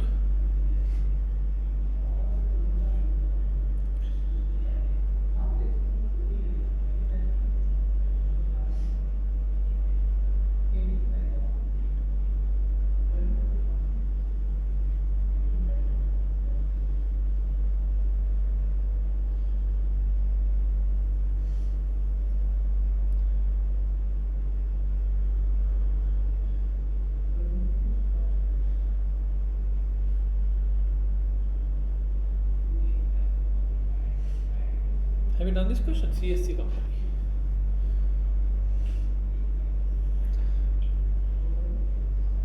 Alright.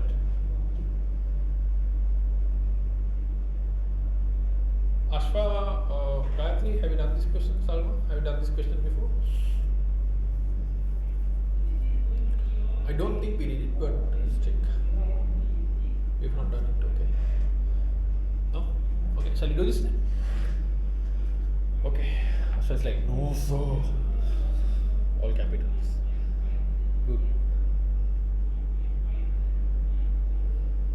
Right. So this is an interesting question, I think. CSC company. Huh? Page number 200.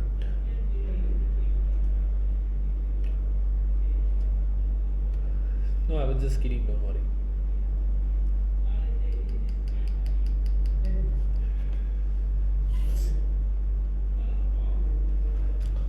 Right. So CSA company is a health food company producing and selling 3 types of high energy products: cakes, shakes and cookies to gyms and health food shops. Shakes are the newest of the 3 products that were first launched 3 months ago.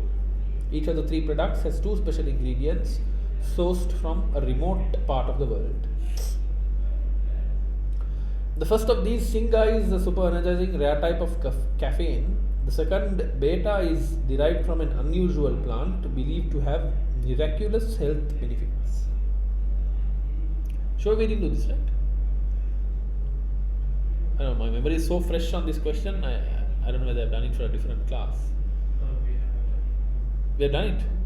No. Okay. CSA company's projected manufacture costs and selling prices for the 3 products are given as follows. So per unit selling price 5.4, 4.9 and 6. Costs are given. Ingredients: Singa 1.2 per gram, Beta 1.5 per gram. So it's good to quickly calculate how many grams we are using for cakes, cookies and shakes. Let's quickly calculate that. How do you calculate the number of grams? So 1.2 is per gram, but we are only using 0.3. For example, if you look at 1.2 per gram and shakes, you are using 1.2, which means you are using 1 gram here.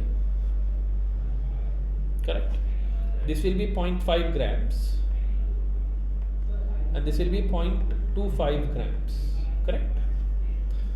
Right, here you are using 1.5, so this will be 1 gram, this will be 0.5 grams. 0.3 divided by 1.5 should give you 0.2 grams. Okay. Other ingredients, labor 10 per hour. 10 per hour. So how many hours are you using here? Again, you can compute that. 10 per hour in the sense 10 divided by 1 divided by 10. So this is 0.1 hours. 1.2 divided by 10, 0.12 hours. 0.8 divided by 10, 0.08 hours. Okay, that's where we are at. Okay. Variable overheads are given, contribution is given. For each of the 3 products, the expected demand for the next month is 11,200 cakes, 9,800 cookies and 2,500 shakes. The total fixed costs for the month are 3,000. Okay. CSA company has just found out that the supply of beta is going to be limited to 12,000 grams next month. Prior to this, CSC company had signed a contract with a leading chain of gyms, Encompass Health, to supply it with 5,000 shakes each month at a discounted price of 5.8 per shake starting immediately. So you have put up a contract to sell 5,000 shakes each month. The order for the 5,000 shakes is not included in the expected demand levels above. So what happens here? You have a demand for 2,500 shakes. On top of that, you have a further 5,000 shakes which you need to then give out to this particular gym. It's called Encompass Health. Okay. Assuming that CSC company makes or keeps to its agreement with Encompass Health, calculate the shortage of beta, the resulting optimum production plan and total profit for the next month. So there are 3 parts that you need to work on this question. Calculate the shortage of beta, optimum production plan and total profit. For these 3 parts, they are giving you 6 marks. So then we can do the math to see how much they are probably giving us per part. Okay. Right. I'm going to give you 5 minutes to try it out and then we'll work it.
calculate the shortage of beta.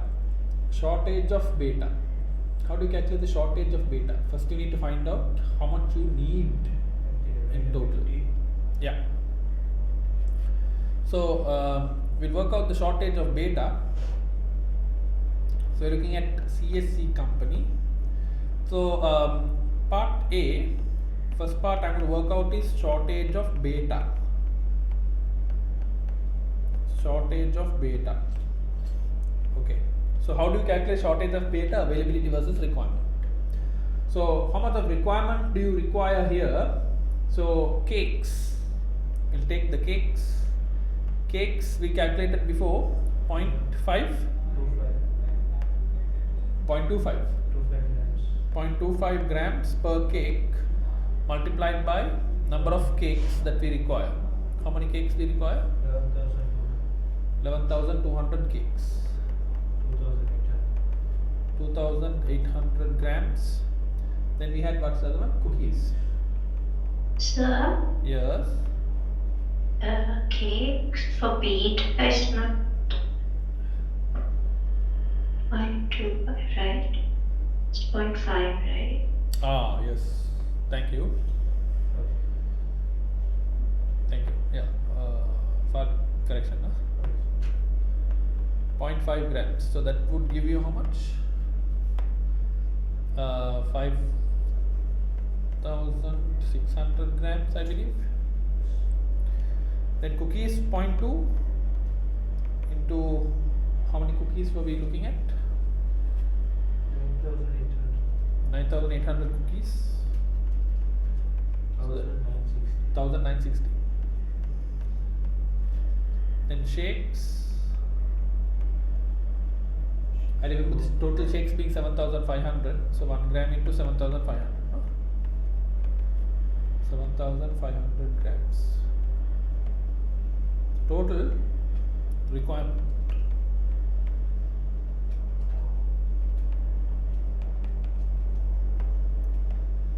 Total requirement is 15,060 grams. Total availability 12,000 grams. So there is 3,060 grams shortage. Right, so pretty straightforward, right?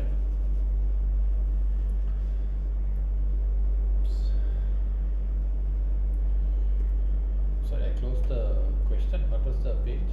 300? 200. Sorry? 200. Question number 300 and 280. Page number? 200. 200.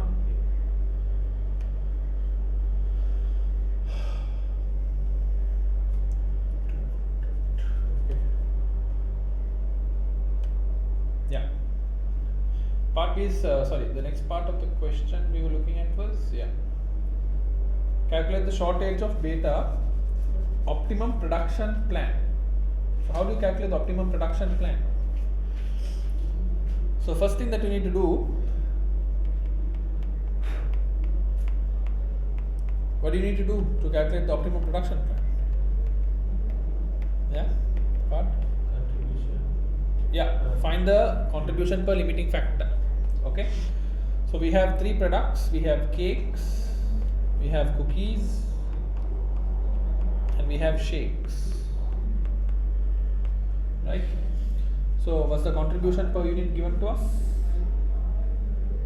Yes. So we have contribution per unit, which was 2.6.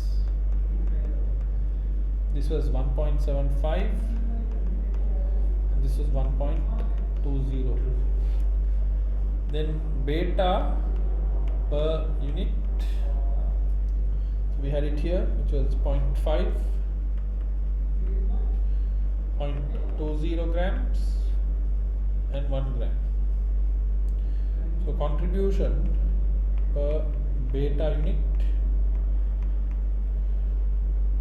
So 2.6 divided by 0.5, that will double it. So that will give 5.2.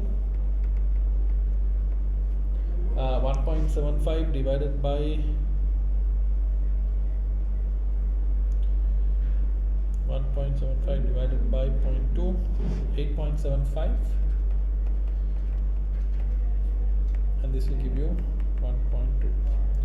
Then you can rank it. This is 1. Oops.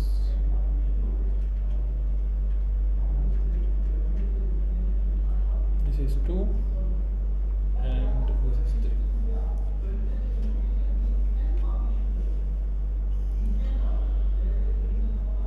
But if you look at it, the shakes, there's two selling prices, no? The gym shake is being sold at a lesser price now. They are selling it at 5.8, $0.2. 20 cents less. So which means shakes for the gym shakes. This will be $1, 1 gram. So your ranking is 4. Yeah. Okay, just come to understand that the price is different, hence we are calculating one. Okay. Right, then calculate the optimum production plan for this. So obviously you're going to start with your compulsory gym shake. So you can say product, or other ranking, product, quantity,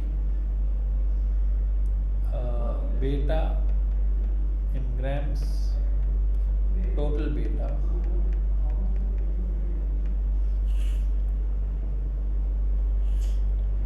then you can calculate contribution per unit and total contribution. Right. Okay. So ranking, we have to do the gym shake first. So shakes, this is the gym shake.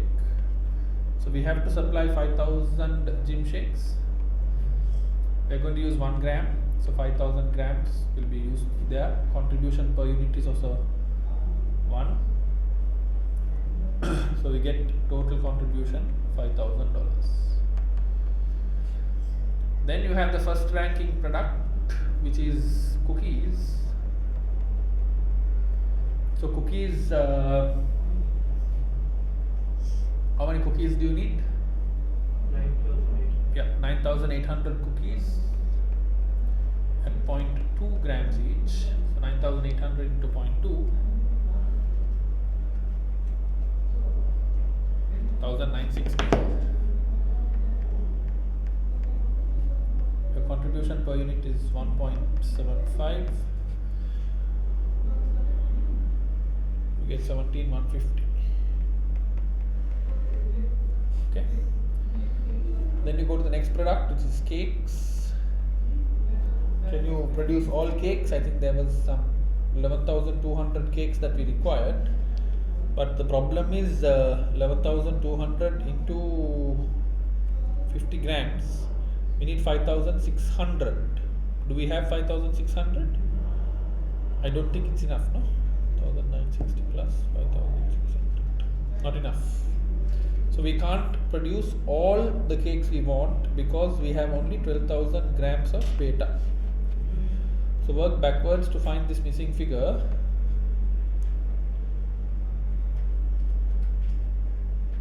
So we can use only 5,040 grams. 0.5, work backwards with this figure. So we can produce 10,080 cakes. That multiplied at 2.6 will give you 26,208.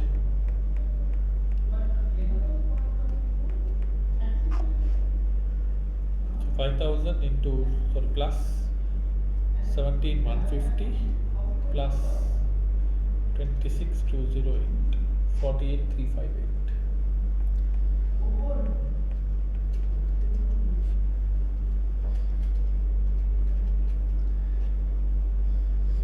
And total profit for the next month, so you can deduct the fixed cost from here. Deduct the fixed cost.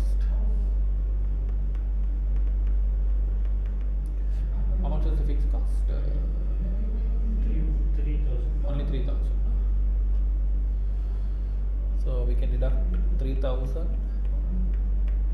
get profit 45,358. Okay, so that's the answer to part A.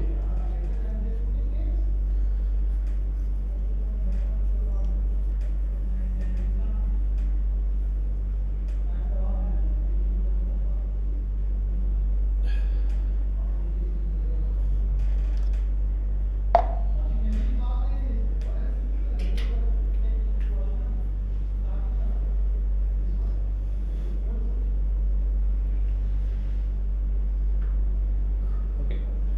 1 month later, the supply of beta is still limited and CSC company is considering whether it should breach its contract with Encompass Health so it can optimize its profit. No further calculations are required. Discuss whether CS company should breach the agreement with Encompass Health. What do you think? If it was you, what would you do? Like basically, shakes are generating 5,000. So I will take the rest if we fulfill the cakes as well as if we fulfill the general checks that we produce and take the total contribution we get and compare it and then decide on whether to terminate or. So what you're saying is you will satisfy entirely cookies and cakes first. Entire cookies and entire cakes. So you optimize your production. Yeah. Then you basically go according to ranking is what you're saying. Yeah. Go according to ranking. Okay. Anyone online, Gayatri? What would you say? And then if the ranking produce more contribution than the shakes like Okay. 5,000, Okay. we Okay. can decide on the termination. Okay. Yes, Gayatri. So I don't, if you, if you don't fulfill your contract, there might be, because you've entered into a contract, there might be legal implications Okay. by good. not satisfying that, and also maybe potentially, like, the goodwill of the company would reduce as well if you didn't fulfill the contract. Okay. Good.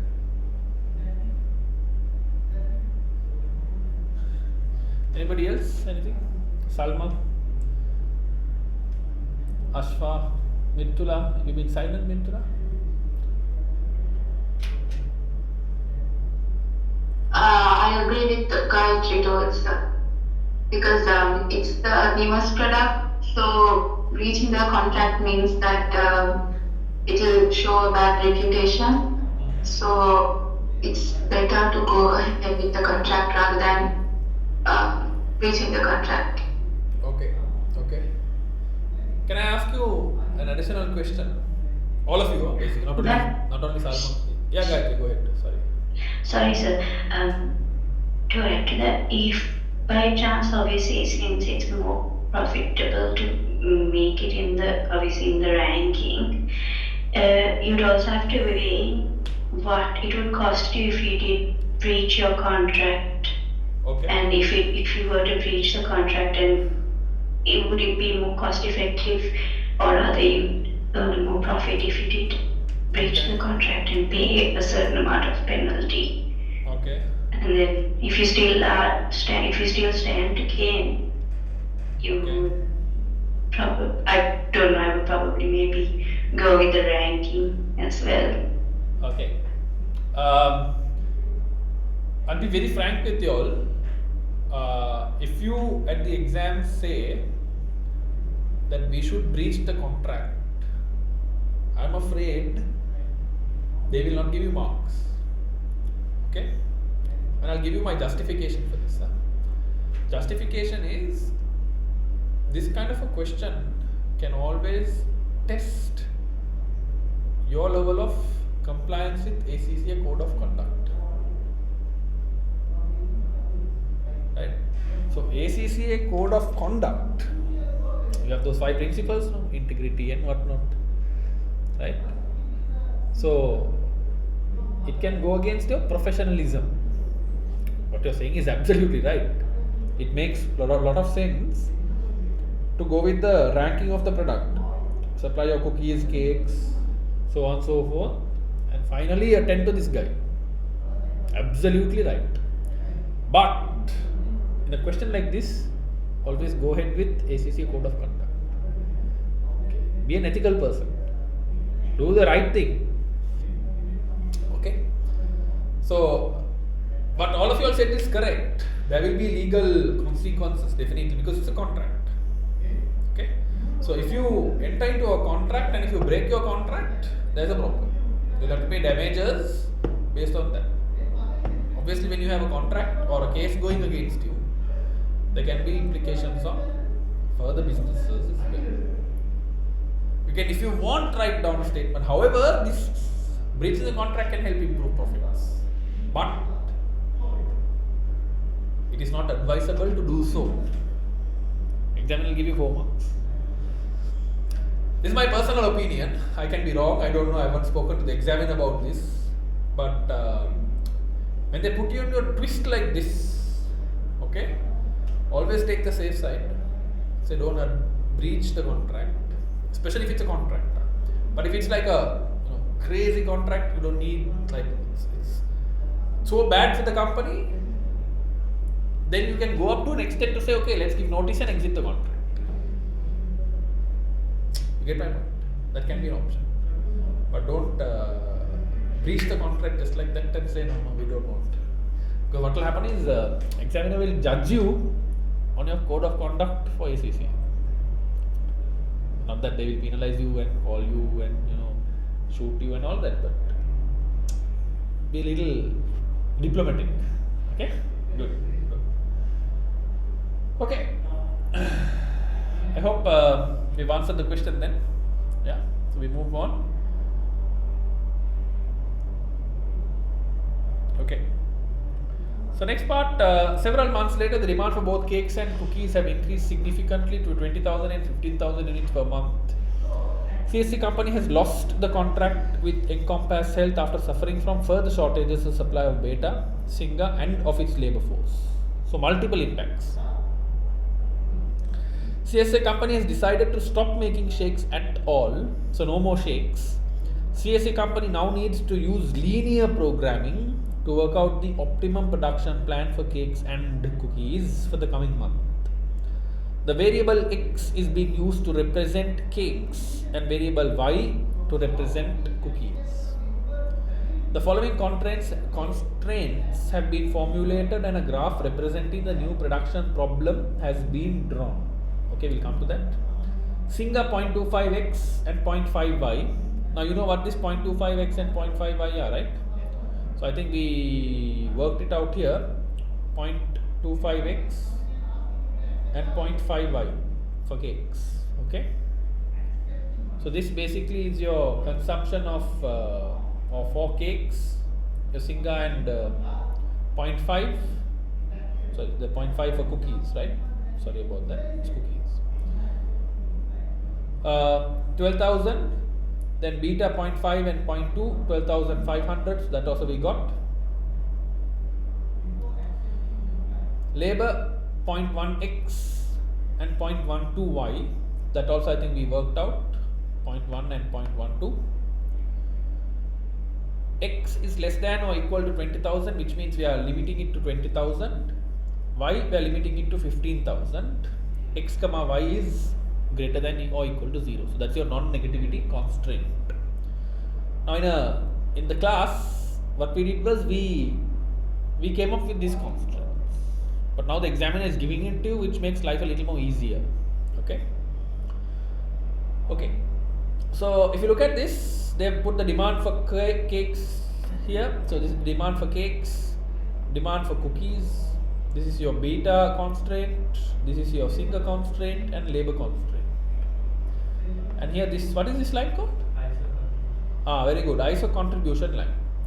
Explain what the line labeled C2.6x plus 1.75y on the graph is and what the area represented by the points 0, A, B, C and D mean. That is this area. This is called the feasible region. Very good. Okay, so we'll write that down. So C equals to 2.6x plus 1.75, like what you all said. This is ISO contribution line. ISO contribution line.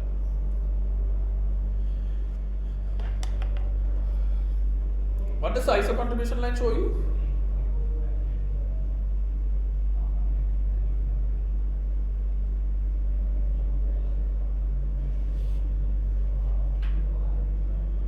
It basically tells you that at any point on that line, the total contribution will be the same for any given mix of cakes and cookies.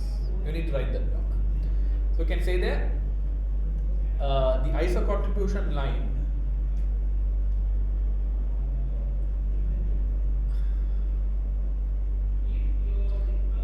gives the same total contribution,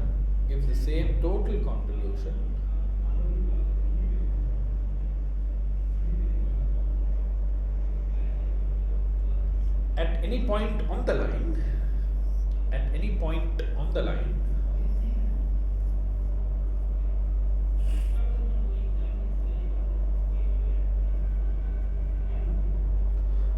for any given mix of cakes and cookies.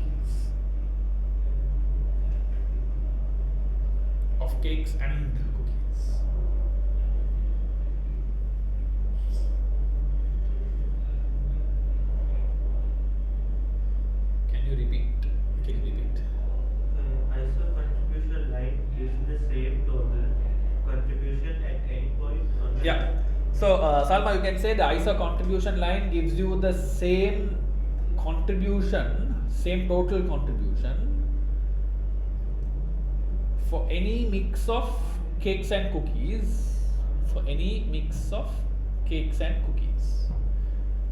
That's a summary of what I gave. Yeah.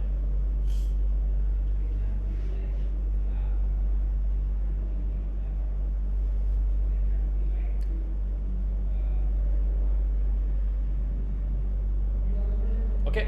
Then they're asking what does area OABCD mean. You can say the area OABCD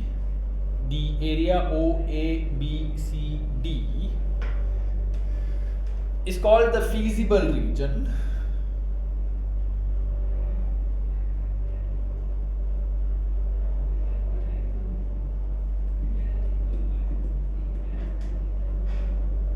It's called the feasible region. Full stop, and say any point within this area,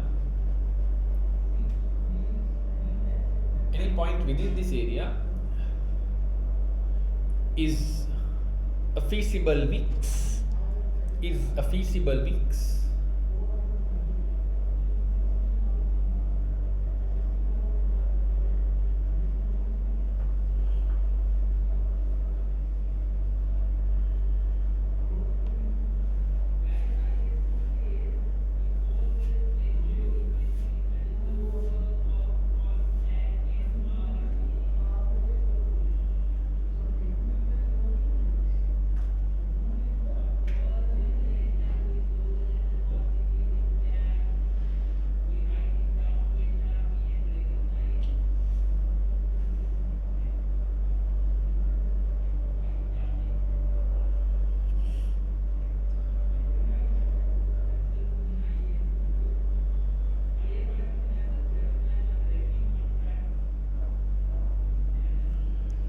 Okay.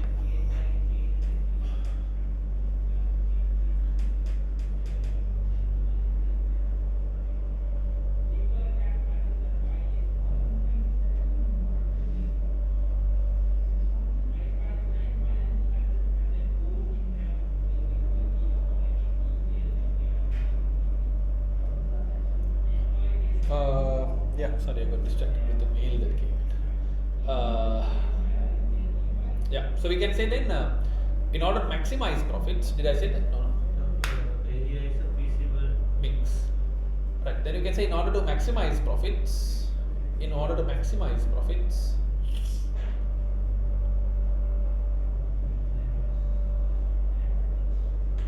the company will have to operate.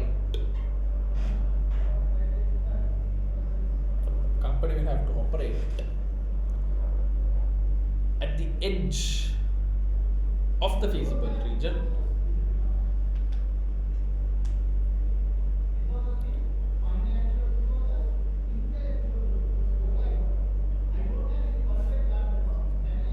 Feasible region,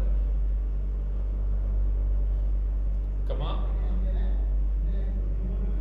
the optimal point being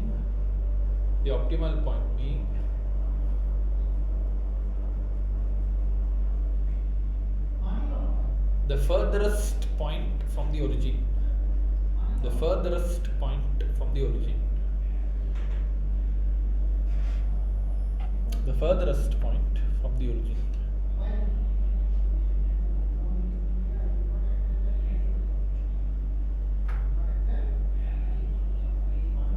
Okay. The next one, explain how the optimum production plan will be found. I think we already mentioned that. Using the line labeled 2.6x plus 1.75 and identify the optimum production point. So here what you can do is keep a ruler, move the ruler upwards, the last point it meets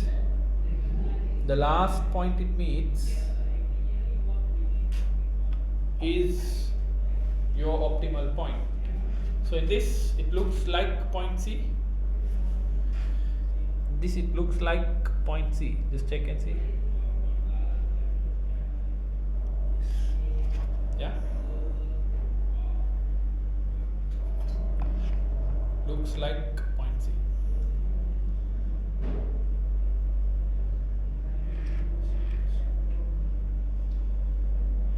Okay.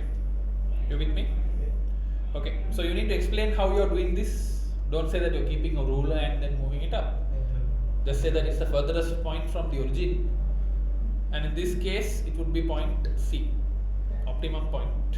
We can say like when we move the ISO contribution line from the Yeah, you can say, you can, correct. For the furthest point, then that's the optimum production. Yes, you can say that. You can say when we move the ISO contribution line upwards, the furthest point is the optimum point, and in this case it is point C. It is point C.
Okay. Right. Next part of the question is asking us, remove the rule out, yeah. explain what a slack value is and identify from the graph where slack will occur as a result of the optimum production plan. Okay, so what you need to understand is optimum production plan is now this point here. That's the optimum production plan. Okay, at the optimum production plan, what are the two constraints that are meeting? Labor and demand for cakes.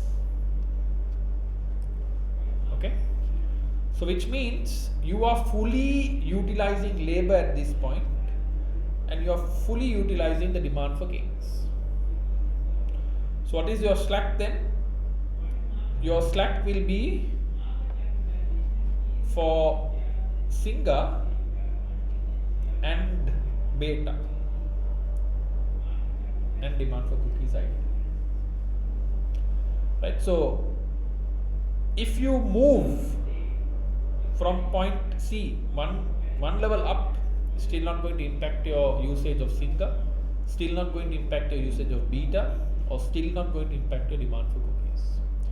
Right, so we'll write a small sentence there and then we'll explain. You can say a slack is where a particular resource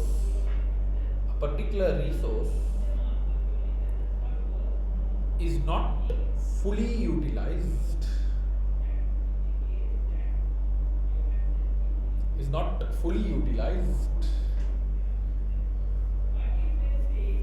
or there is unfulfilled demand,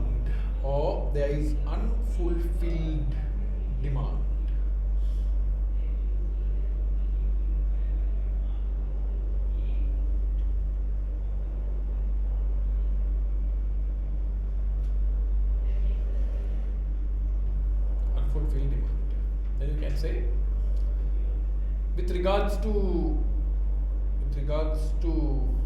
the optimum production plan,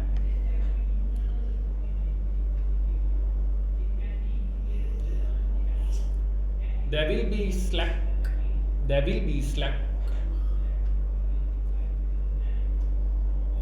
for cookies,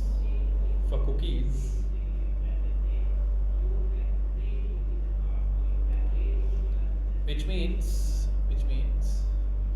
there is unsatisfied demand for cookies.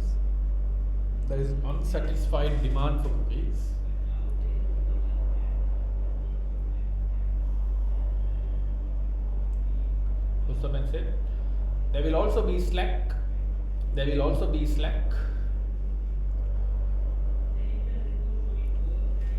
for Beta and Singa.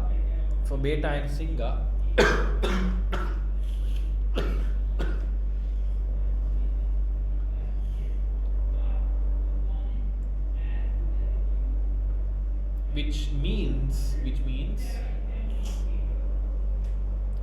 that these materials are not being fully utilized.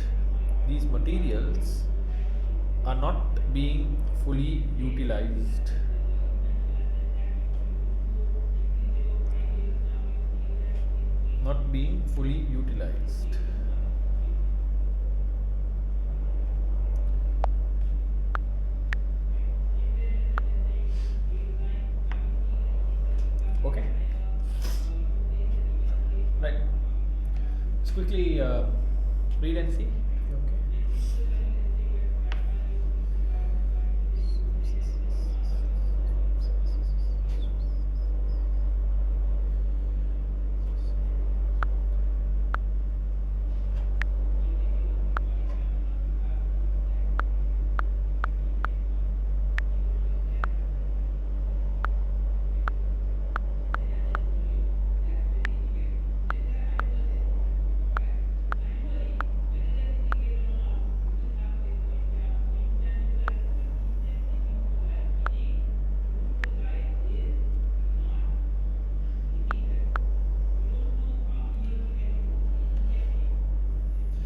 Okay, right, I think we'll conclude there. Next week we'll do a small mock. Right. I will let you know whether you have to do it at home and come, or whether you come here and do it. Ideally, do it at home so we can discuss. That will be a better option. But we'll see. Okay. Right. We catch up next week then. Thank you guys. When they ask for slack variable and